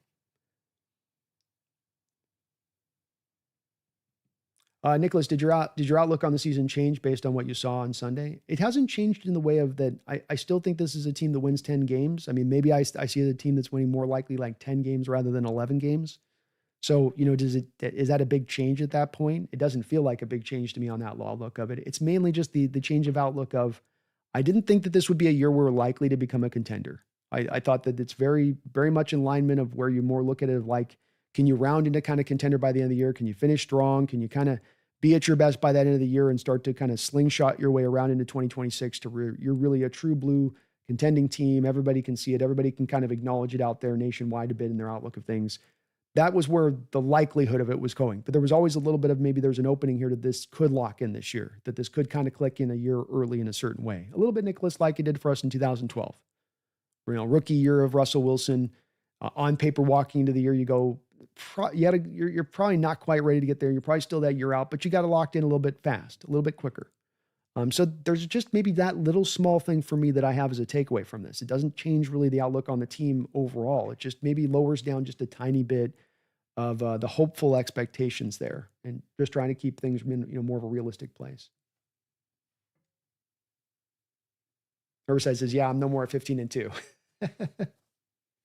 Emmanuel, I think Witherspoon looked bad to me. He's always been underwhelming in coverage. I know that's not his game, but it's still a big part of playing corner. Still a good player, but he could be inconsistent. There is some inconsistency in his game. I think what threw him off last week was that he's been in training camp working on the outside. That they had Imawari basically take back over the slot. And 3-4 plays into the game defensively, Imawari goes out, and now he's got to go from playing back to outside corner back into the slot. And I think as a cover man with Witherspoon, he's better as an outside guy. I think he can do the slot stuff, but that you let him go to the outside, and that's where he'll be at his best, I think. And so, yeah, he looked a step slow on some of the routes out of the slot. Didn't look as comfortable back in there. Was that just a little bit of maybe part and parcel because he's not been practicing it as much? Maybe a little bit there. Kevin says, if we get to 11, we'll be hitting pretty good. Yes, sir. Yes, sir. Kyle's not moved off his spot. He's not shaking. He says, I still have us 12-5. Had us splitting the Rams and the Niners and sweeping the Cards. I love it, man. We're sweeping the Cards, that's for sure. We're not letting them off the hook. Kevin says, watching those Ravens and Bills play, we're like two different leagues. It does feel like they're on a little bit of a different level. Yeah, I feel that same way, Kevin. Like we're aspiring to get to that place of things, but they're there right now. Amin says it's going to be great to see that matchup in game. Woolen and DK, hell yeah. It'll be a lot of fun. Dude, move Bradford to defense. That big, strong body doesn't work as well in offense. Make him a nose tackle and move Murphy to his natural position. Ha ha ha. Low-key one game and people talking about letting Kubiak go. I hope not. Got to give him more than one game. Got to give the guy at least got to give him more than one game. Yeah, I agree, low-key. It's way too early. Run to Oz, should have traded Reek. I think that we might come to find that that's what we should have done this offseason. I mentioned it. I got a lot of blowback in my chat for raising the possibility up of, hey, maybe we not only move Woolen and get something for him at this point, but we also save $5 million off the cap, money that we can go put to something else. And people were like, how dare you? How dare you, sir? But he might turn around here too. I'm not completely out on Reek, and he does have good stuff he brings to the table too. Larry, would you rather go after Tyreek Hill for the right price? No. I'm good on Tyreek Hill. I let him go to Kansas City. That's probably where they're going to end up moving him, and call it a day with that. But I've not ever really been a big Tyreek guy, but especially once he got out to Miami, and I think he just got up for another domestic charge. He had trouble with police. No, he's a mess. Just a mess, you know. Joe Smith, remember DK wanted out too, asked for trade right when we were saying bye to Lockett. Yes, it's true. WD4, John is smug and dismissive of criticism about the offensive line. It's maddening. It is. It is, because this has not been a one-year issue, John. You didn't just walk into this last year and like, oh, we're suddenly having offensive line problems. It's something for a 10-year period that you have struggled to address. It's something for a 10-year period that when your team fails out over that 10-year period, when I talk about the Jacksonville Jaguars winning more playoff games than your Seattle Seahawks since 2017, that's occurring in a big part. Your biggest problems at play season in, season out, when you get to the end of the season, have very typically been the offensive line as the main modality for why you were not able to do more in those particular years, even having pretty good rosters. So the fact that he can't kind of come to Jesus on this, that he can't quite just make his peace with it, I don't quite get. And the draft was not a bad draft this last year. Zabel going to be a hell of a player in this league. I didn't like necessarily taking a Riley Mills that you're going to punt in the 4th round on for a full year for a 3-tech position that you already have 3 guys deep on for the foreseeable future, but whatever. I mean, that's fine there, but it was just those 2 picks, and we're where, you trade up for Amawari, so you blow one of your third rounders on that. And then you go for an Arroyo, where you already have redundancy at the tight end position there with Fant on the roster. And then you have Barner in addition. So it wasn't really a necessity type pick. And then you go for a Milrow, who you're going to wait on a couple of years to hopefully have him maybe ready to play the quarterback position. Maybe. If you had added a couple more offensive linemen, would this team be better this year in this draft instead of taking the route you took? If you had those 5 picks in the top 100 you had, if you just allotted just 2, you could have put 3 of them into all of the other fancy places, John, you want to put them. Those other 3 picks could have gone to whatever the hell you wanted to select. Go crazy. Go take 3 tight ends with them on those picks. Just take 2 of those picks and put them to the offensive line. But he just couldn't do it. Despite the fact when he did that a couple of years ago in Cross and Lucas, he had the most success of an offensive line that he's had in the last 6-7 year period on those guys' rookie years when he put that kind of investment into it. Should have been informing him, I should keep going down this road. This is a good road. Let's keep driving down this. No speed limit. But kind of just said, nah, I can't do it. Loki's confident. He says, Milrow will be great. Just give him time. Nicholas, how do you view the Niners? A young defense, George Kittle injured, along with receiver injuries. Were these 2 teams bad, or do you think the Seahawks lost to a good team and should be okay? No, I don't think that this is a good team. And I was referencing a little bit a second ago on Nicholas. I'm sure you heard, many of their own content creators that cover their team don't think that aren't homers like a Lombardi. Jesse goes, look, this team's like 60% of what they once were in their former glory from a couple of years ago. And I would agree with that. I mean, let's go through it. You're down Malik Mustafa, really strong rookie for you last year from the safety position, partly there to help replace some of the safeties you've lost in recent years. You have Hufanga leaving free agency, Dre Greenlaw leaving free agency, Javarius Ward leave in free agency. You have 2 defensive tackles that you move on from because they're costing you too much in Malik Collins and Hargrave. 2 guys that can still be functional in this league. 2 guys that you don't necessarily have answers for once you let them go, but you have an ownership group that's tightening its belt strap. Because remember, with the Niners walking into this game, they had $100 million of dead money in their books walking into this game. On top of the injuries, $100 million blown in the wind, another $40 million in cap space they're currently sitting on. The Niners were able to beat you with not only a grade B team, but with basically $140 million of their cap going to nothing. And then you go to the offensive side of the ball. No Brandon Ayuk. Juwan Jennings-Nicholas absolutely not looking anywhere near like he looked last year. A guy looking like he's missed all of training camp. Running back injuries down to where you have a Brian Robinson who you just brought aboard a week ago in there taking pretty good amount of carries in this game, getting a good amount of run in this game. No Deebo Samuel, guy that's beaten up on you a lot over the last few years, your Seahawks defense at times. He's gone. I know he wasn't as good in recent years, but even last year in that first game against the Niners, he took the top of your defense off on a 9 route. A kicker that literally cannot make a field goal. All of this in your favor. All of that wind at your back. And yet that team spent really 1 through 4 quarters mainly controlling the game. That team could throw 2 interceptions in the game and still win. I don't think that the Niners are a particularly good team. And I don't think that they were anywhere near the full strength of where they will probably get to at some point or another this year, Nicholas. Throw on top of it that you have 3 rookies starting along that defensive line, including the 2 parts you swapped out on that defensive tackle, defensive tackles that you had to cut for salary cap purposes. It's for the folks that kind of want to wave the hand at this game and just sort of think again about all of those factors you had in your favor walking into this one. All of that wind at your back.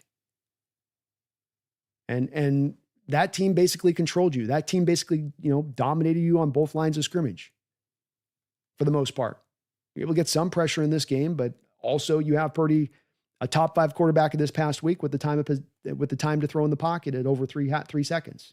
To me, that's not necessarily indicative of a really great pass rush if you're allowing quarterbacks that amount of time, including the game-changing play at the end where he had basically a year and a half in the pocket to go through 15 different reads before he eventually decided to throw it up for grabs in the back of the end zone to Reek.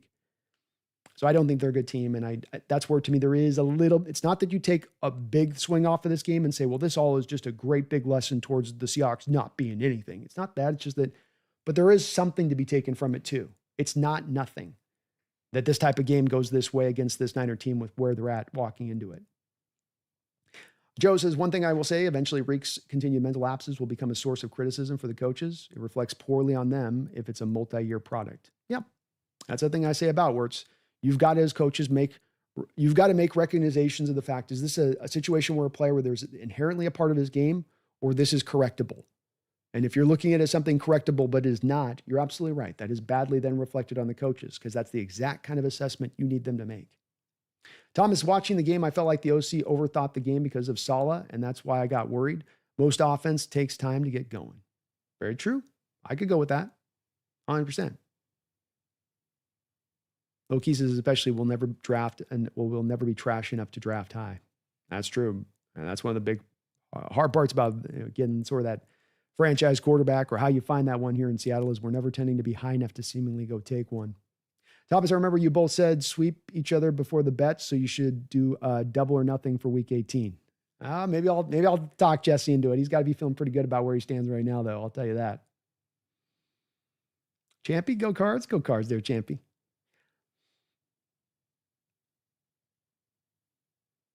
Thomas says, I'm sorry, I have way more belief that the Rams will win the division. It depends on if Seattle beats Pittsburgh Sunday. I do too. I still would be going with the Rams as well.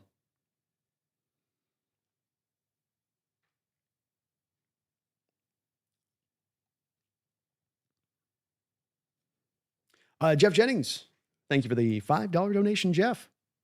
At some point on Woolen, the upside hasn't shown up. 2 out of 10 football IQ. You're many years deep into this, Jeff, to your point on this. It's not a rookie anymore. It's not second year anymore. I go back and I look at it, and I really do think that there's a very strong argument to be made that Woolen had the best year of his career as a pro as a rookie. And that's disconcerting. But it is getting to the point of it is what it is.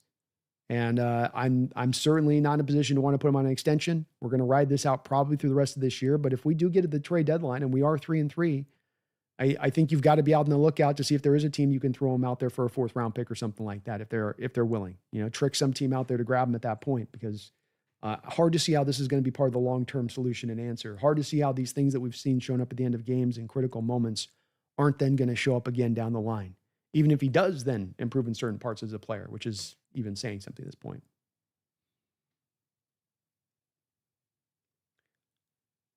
Dunes, it's time to move the Seahawks to Anchorage. Seattle ticket holders are a bunch of sellouts. Loki, I'm noticing some fans are only fans in the good times. Yeah, I think there's a little bit more fair weather there to it that didn't always exist here in Seattle. And some of the current generation will try to sell me on that this is the new normal. And I go, okay, well, it's the new normal, but it's not what the old ways used to be. And yeah, Catalyst home field van just feels gone. I do appreciate Kingsville Dream mentioning that he felt like the 12 showed up, which is at least a little bit of silver lining in this a bit. Daniel, definitely different in price, $30-ish to Seahawks 200 minimum for nosebleeds. I can get that. Thomas, I never said take any team for granted. I felt like it could come down to play. Like, I think you're responding to, I don't think that's, you're Champy. Okay. Last second. How you doing, Jesse? Brandon, you do realize that my prediction, I said 17-16 and Bosa would get a strip sack to end it. Hat on the way. Hat is on the way. It's not here tonight, but it has been ordered. I do have it en route. I'm a man of my word, and you nailed it, man. You knocked it out of the park on that one, bro. No excuses on that. You hit it. Jesse literally had the strip sack fumble to finish the game.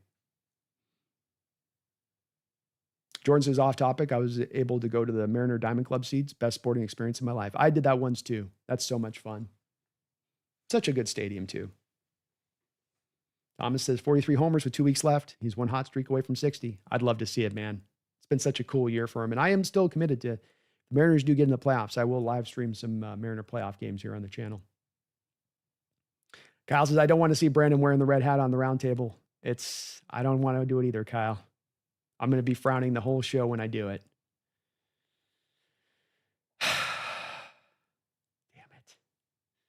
Damn it.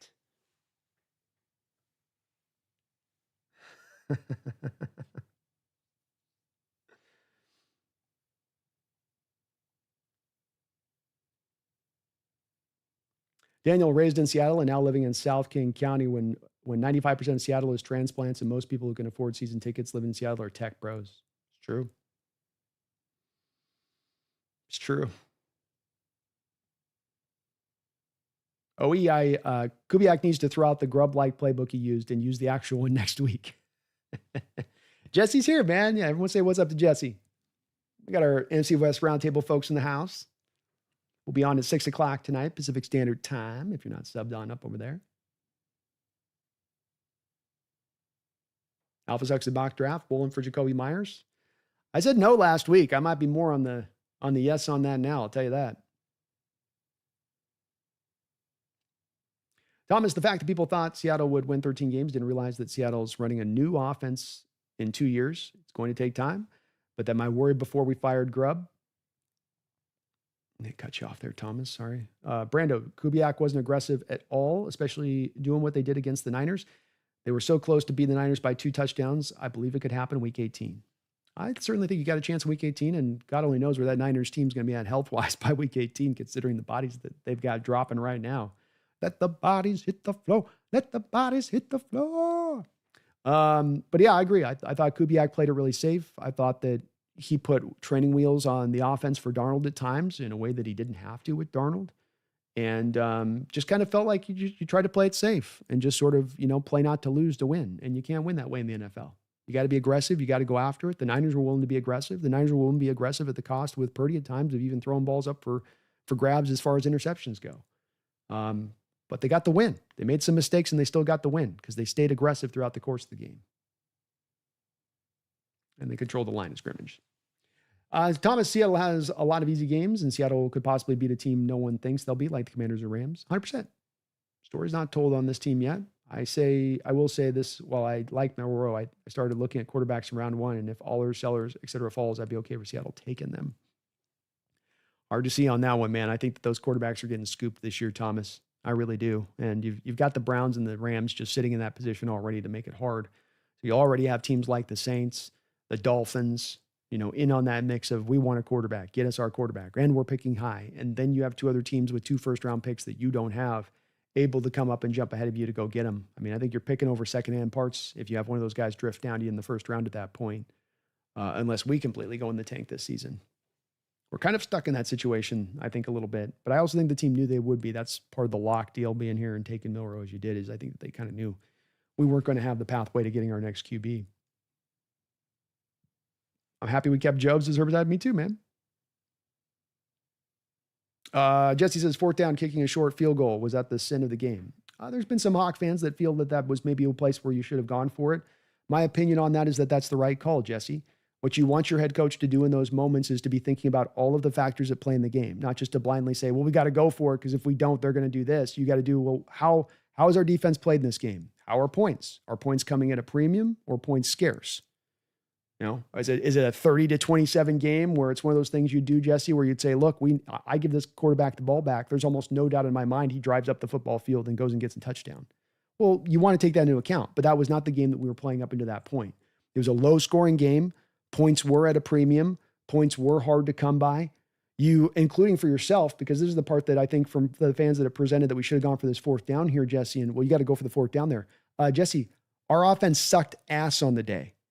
There was no guarantee of us getting 1.5 yards there by going for it on 4th down, conversely on their side of it. So it's part of it, the confidence you have in your defense to stop the opposition's offense if you go for the field goal there. But part of it's also the confidence in just your ability to get the 1st down. You didn't average 4 yards a carry in this game. You certainly couldn't feel like you had a lot of confidence to going to the run play there if you're going to do that on the 4th down in that moment. So again, that's another factor to me I want my coach to be thinking about. Where's the scoring in this game? How's my defense playing? How's my offense playing? I think Mike took all of those into account. And then the one last extra factor being is that if it comes down to your team driving down and now they've got to hit a field goal to try to tie the game, your field goal kicker's in the tank. Your kicking game's in the tank. That would be the one extra factor to sort of take it over the top if I'm in Mike McDonald's shoes in that moment. I think he made the right call, in my opinion. But many Hawk fans are in agreement with you a bit on that, Jesse, that they should have gone for it.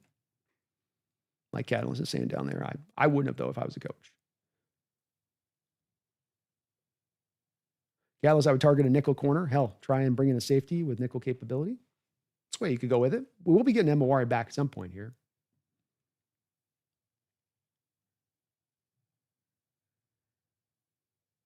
With Lance, Riley Mills will be playing the same role as Mike Morris. We will, maybe.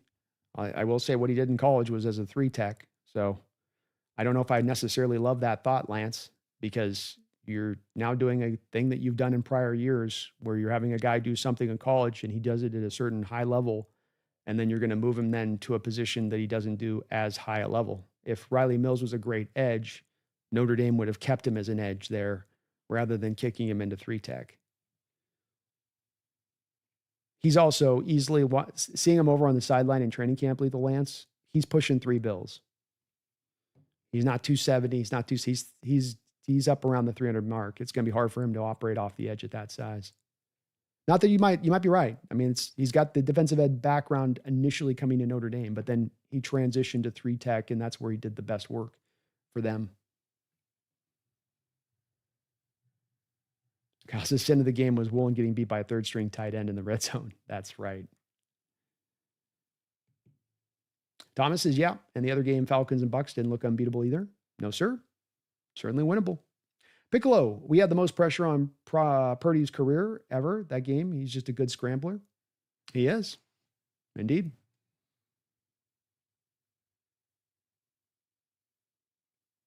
Catalyst defense was vanilla again. 4-man fronts couldn't get home. Mike was probably playing more conservative given the MOR injury and changing personnel so early.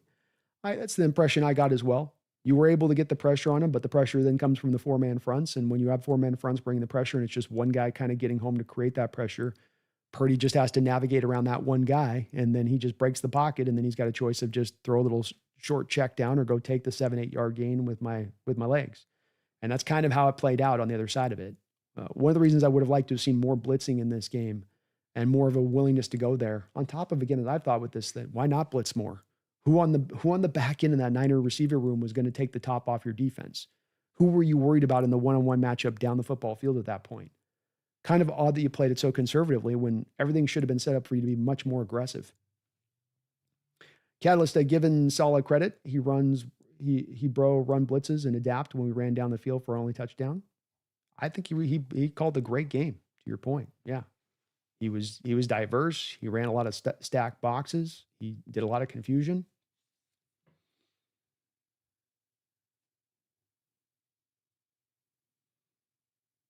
Thomas says, Brando, you do realize that the Niners defense hit Darnold less 5 times with 1 sack? When was the last time Seattle had less pressure than the other team's offense? Well, it's tough stat to reference. That's a tough stat for me to have referenced here a bit, Thomas, because the context matters, right? It's always to where we got to pair up statistics to what we've seen on the field with our eyes. It's kind of like the saying that it'd be like this, Thomas. It's to say, well, your pass rush had Brock Purdy under the most pressure of his career, so then therefore your pass rush was really effective on the day. But I don't think that that's accurate just because of that one stat to what I saw with the eye test and what I saw from what you see playing and play out with Purdy having a lot of time to operate, a lot of time to navigate what pressure did come, that the pressure that did seem to arrive seemed to be out of control, as evidenced by the fact that you weren't able to get any real sacks outside of Julian Love on a blitz.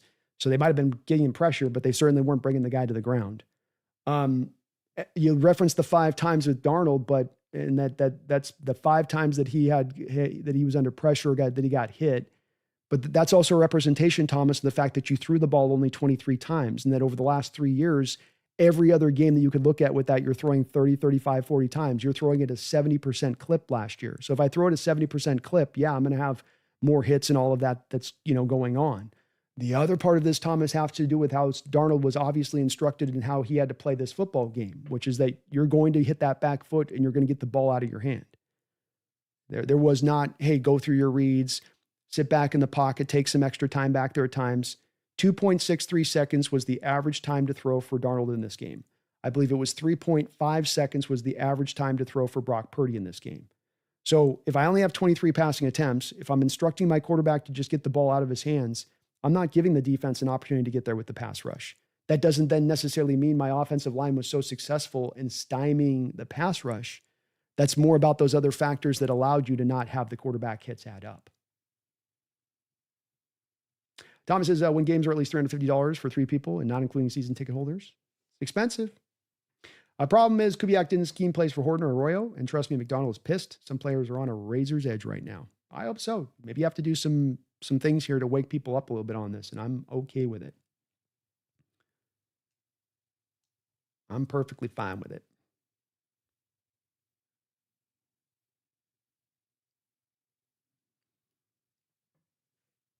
Catalyst, is signing Sam taking that much of a step back? When that happens, it appears they still believe that they could compete. Yeah, I don't think Sam's the step back part of it. The step back part of it was you're flipping out the starting quarterback you have. You're flipping out a DK Metcalf, tremendous talent. You're bringing in a new offensive coordinator. That's a lot of changeover. Number one receiver, number one quarterback, offensive coordinator, all changed in one off season. And that you make that change, you risk potentially taking a bit of a step back organizationally because of having to kind of wait for that stuff to all kind of come together in the time that can take to happen. And sometimes that isn't just an off season that just suddenly shakes out. So I think that's the step back aspect. It isn't necessarily that you're stepping back with Darnold to the QB position, but just the change. Just the change.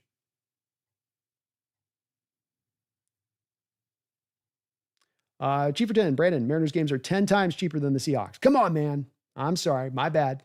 I've been on Seattle for a while. I thought the price of the tickets were up there a little bit more, but I didn't realize it as well. I haven't been going to Seahawks games, so I didn't realize tickets are getting up to $300 a pop for 300 level. That's pretty crazy. Pretty crazy. Alpha sucks at mock drafts. Terrace Ferguson didn't get any run for the Rams against Houston for a second rounder. I'm shocked. Yeah, I mean, I felt like the Rams were also a little strange in taking Ferguson as well with how they took him. Ferguson and Arroyo were very similar players to me. There were some injury worries with both of them. There wasn't necessarily uber end production from both of them. But the Rams case, I mean, you had Higbee and you had Parkinson already on the roster. I mean, if Ferguson wasn't going to take over Higbee's snaps at that spot, so how much are you going to be using this second round guy? It's 2 picks, probably as much about what you saw for the long-term ability of both two players. And maybe eventually they both turn into sort of those game changers from the tight end position. But they both were kind of luxury picks as well. Herbicide says, dude, all that red and lumen looked ugly as hell. It looked unnatural and gross. It was an abomination, I say. Abomination. Thomas, I have to say, I'm not as discouraged as I was Sunday. It sucks they lost, but honestly, out of the Bill Ravens, there wasn't a team I was scared of facing, including the Niners. Love to hear the positivity, man. I like to hear you're confident. Catalyst, the pain I'll be feeling for Brandon tonight, watch the roundtable stream. It's gonna be rough. I'm gonna have to take my lumps tonight. The whole Division 1, we lost. Your bro's gonna be going through the humiliation ritual tonight. Say a prayer for me. Say a prayer for me on that one.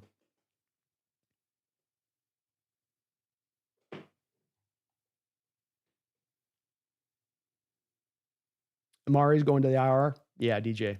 He'll be out for 4 weeks. 4 to 6 weeker, that's for sure.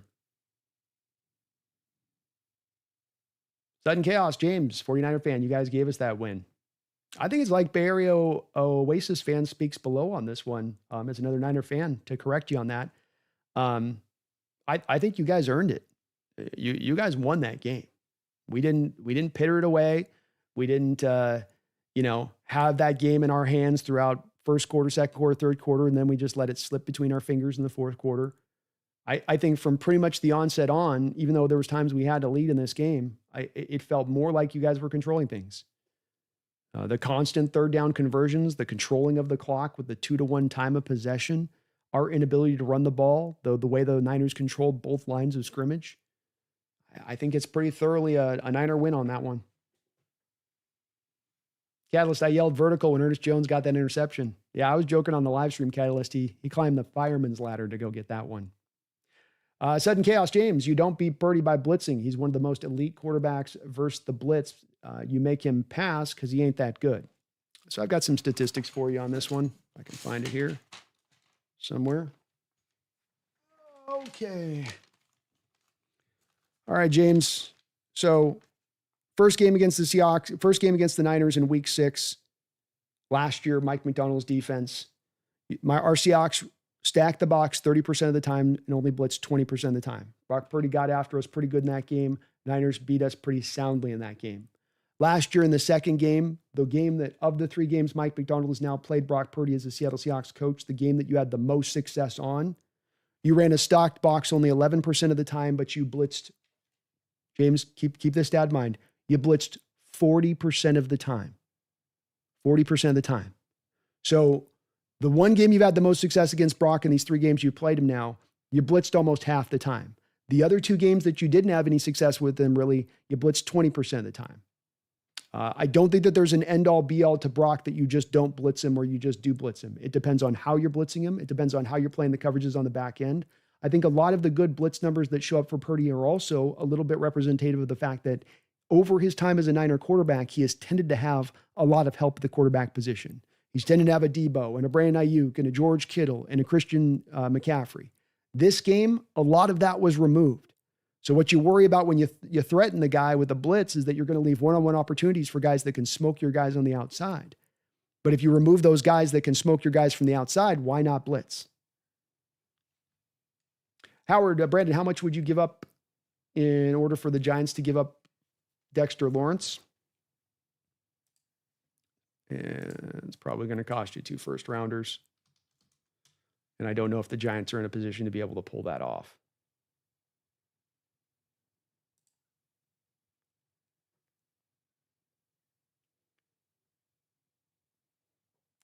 Yeah, Giants move Dexter Lawrence in a contract, and they're going to eat almost $13 million of dead money. And that's with a team that right now. That's with a team right now that only has $2.7 million.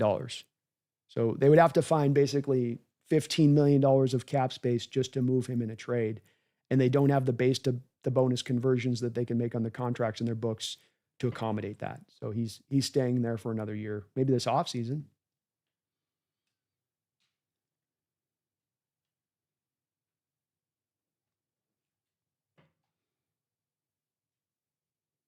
Dune Moose, I'm changing my 12's flags from half staff to flying upside down when Brandon puts the 49ers cap on. Catalyst says prayers for Brandon. He's going to get decimated in the chat. I know, man. I know. Gunny, hey B, just wanted to say thank you for getting me through the last stretch of work. Love listening to live streams while working. Well, thank you for that, Gunny. I appreciate that, man. We don't get as much fun to turn over today on this, that we don't get a victory to turn over, but I got to say, as always, with you guys, okay, there we go. You guys are keeping things respectful, and that even though we do have the disagreement today as to how to solve these problems that we're looking at, or how to look at this team, that even in the disagreement here today on the stream, everybody's able to keep it above board and nice and just have the good conversation, even in disagreement. I really love that about this place. I speak like a blowhard at times, and I certainly will say and speak like my opinion might be the end all be all, and I'm strongly opinionated of that, but it is the collective brain power of this chat that takes us where we're going and gets us to the answers that we're seeking. I really do believe that. And I appreciate you guys for always knowing what time it is when we're doing that, and know how and why we're operating the way we are. If Geno fumbles like that 6 yard, like that at the 6 yard line, people would say he's the worst quarterback in the world. Sam cannot fumble like that, period. Lucas gave up instantaneous pressure to the backside. It's kind of hard to. Darnold went to his first read and was going to throw to the first read. It's hard to play the quarterback position any faster than that. Lucas has got to be better at rooting down in that moment, or you got to be better with Kubiak to get Bosa a chip to the edge. I don't think it comes down to Darnold on the fumble, and I don't think I'd necessarily blame that with Geno either. He could not see the guy driven into the backside of where he's throwing. It's very tough to hold him to account on that one.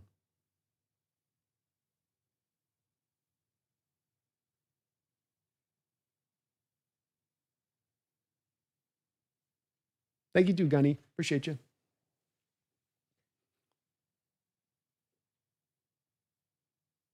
Howard, just to get Byron Murphy out of the nose tackle ideas with the Dexter Lawrence. I love the thought of it, Howard. I'd certainly be all on board with bringing a Dexter Lawrence in. And, he's a guy that can operate from the nose tackle role well. And he'd be a factor. I'd give up a lot of assets for him, but you're probably going to have to wait till like this offseason to make a move for a guy like that. And it's probably going to cost you, it's probably going to cost you at least a first and a second to get him, because he is very widely respected in the league. But I love him. Go for it, I'm all board if you'd get him to do it. Who are we activating from the practice squad while Nick is out? Good question.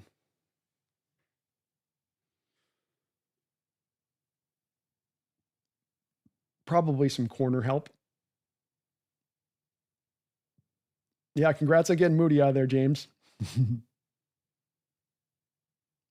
Herbicide, I heard somewhere that Drake's going to take Knight's job. Thoughts?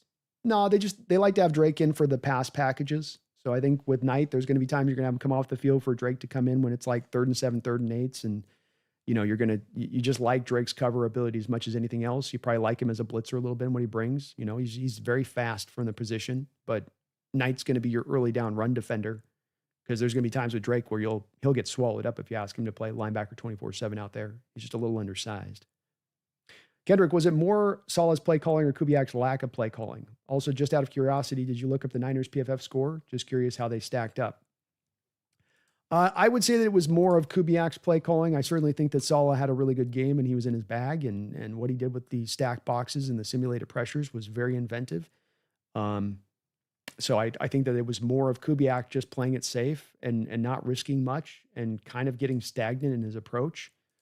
From a PFF standpoint, the Niners were led by Kittle, Jake Tungs, their tight end, who had the game-changing catch, Ricky Pearsall on offense, Ben Barch, Jake Brendel, a couple of their offensive linemen performed well, Brock Purdy 6th overall, Pooney, Marquez Valdez-Scantling, Brian Robinson, Trent Williams, all had kind of tough days for them at the office. Defensively speaking, Nick Bosa obviously kind of led the way for them more than anything else. D. Winters, their linebacker, played a good game. That matches up. I thought he played really well. Fred Warner was up there. Luke Gifford, Renardo Green playing good on the bottom. Alfred Collins, the rookie, had a struggle. Michael Williams, their rookie, had a struggle. Upton Snout, the rookie, had a struggle. So all the Niners that had the rookies out there didn't do particularly well. But everybody else did all right. Khalil Davis, Jordan Elliott, the other two defensive tackles, those guys were kind of the underrated guys for that Niner team because they really held it down, especially against the run.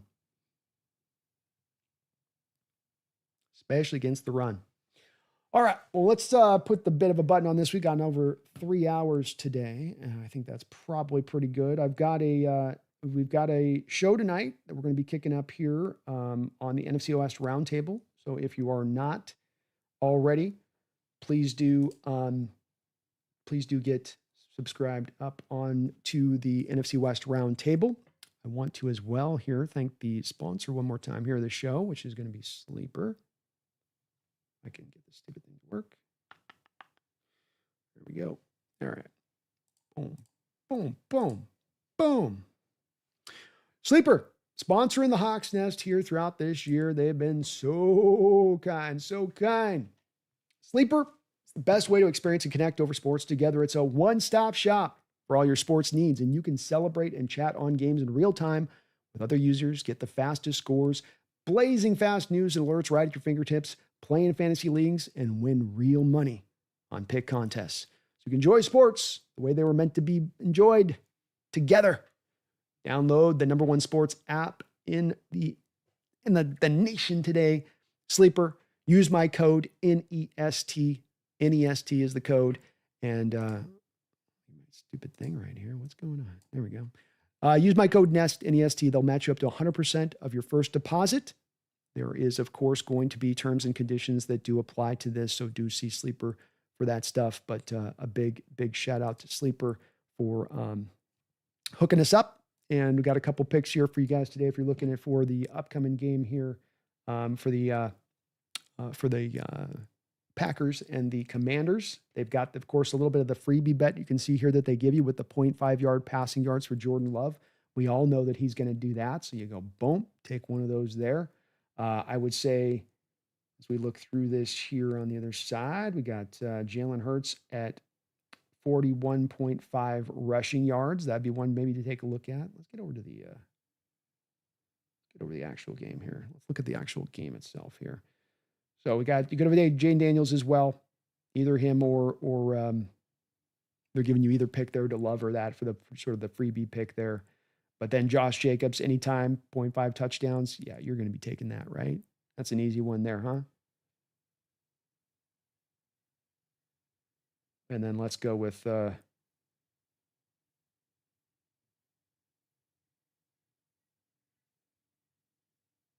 see here. Go with more than 51.5 on that for Terry McLaurin. You can see you get 3.97 times a $5 bid on this for these four. Put the pick on in there.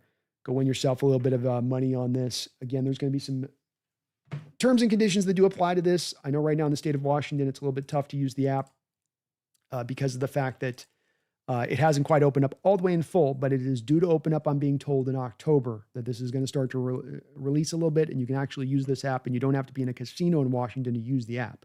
So get on the app today, get $100 from me to you, and you support the channel at the very same time. That's what we call a win-win-win-win in my book. And again, we're going to continue to expand on this throughout the year. You're going to have a chance to really use that app when we get into October. And I'm very, very appreciative of Sleeper for sponsoring the show here throughout this NFL season, as this was a really, really big get here for this channel, one we've been kind of looking for a while to kind of lock in this sort of sponsorship. So very proud of it. Love working with Sleeper on this side of it, and we'll be working with more of them into the future, but thank you to them. Space, thank you for celebrating 30 months as a Hawks Nest Pro Bowl. I don't know if it meant you were meaning to put anything in there in the chat there, Space, with that, but thank you for 3 years almost as a Hawks Nest Pro Bowler. I appreciate that long-time support and dedication. Very kind of you. Thomas, if Darnold had a little more time, he had Cup at the first down marker. It's still frustrating me that Seattle didn't run the ball, wear down the defense. Me too. And yeah, I think it's just it's tough to pick just a one play in a kind of game like this. Much more better to kind of look at more of a collection of plays and see if there's a trend and see if there was things that kind of more overarching and grand scale that you can more fix. That's kind of a bang, bang play. That stuff will just kind of happen. More of the key is to try to get it down to where it doesn't have to come down to that single play at the end of the game. You're taking care of business up into that point, so it doesn't have to be down to that. Dune says, don't get cooties from the Niners cap. Indeed, I'm going to try not to, but not this week am I wearing the Niners cap, but I will be wearing it next week on the NFC West Roundtable, and I am pissed about that. Damn it, Seattle. I'm going to be very whiny once I put the hat on, Herbicide. I will be unable to smile. I'm going to be just an angry, angry elf. That's how I'm going to be at that point. Very angry. Loki, didn't somebody step on Gino's foot last year? I think that happened. Yeah. Can't remember which game, but I do think that happened. Yovan, how you doing, Yovan?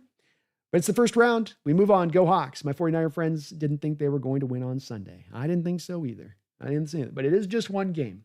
That is for sure. And Herbicide, thank you, man. Loki, you too. Good chatting with you guys. It is one game. And I know that we've had to turn over some of the negative today. That's what you got to do when you have a loss like that. Week one season against your rival, you go down. There's going to be more bad than good to turn over. And it doesn't mean that there aren't some bright spots in this game. There isn't some building block pieces from this game.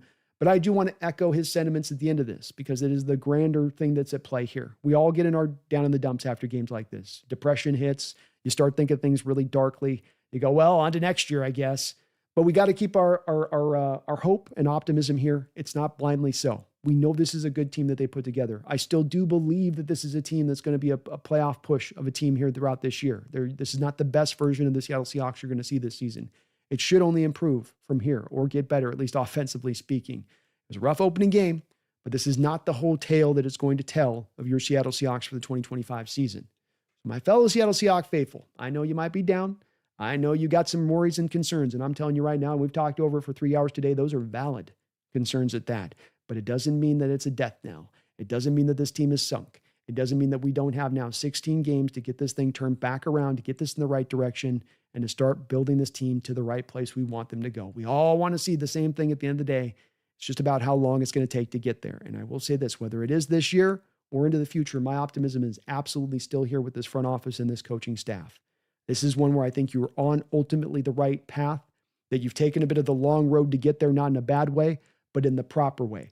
You didn't try to take the shortcut through the haunted forest, which can sing so many different franchises. You've taken the long, slow process to get this build in the right fashion. And then when that does click in, when this does take off, when this does take flight, it means it's going to take that much longer of a flight into that Super Bowl window when you're able to enter into it. So keep the faith, keep the trust in this organization.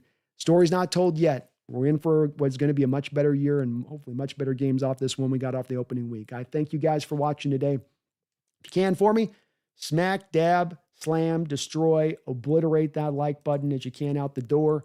Helps out the channel, helps me grow, helps me show, puts me out on the algorithm.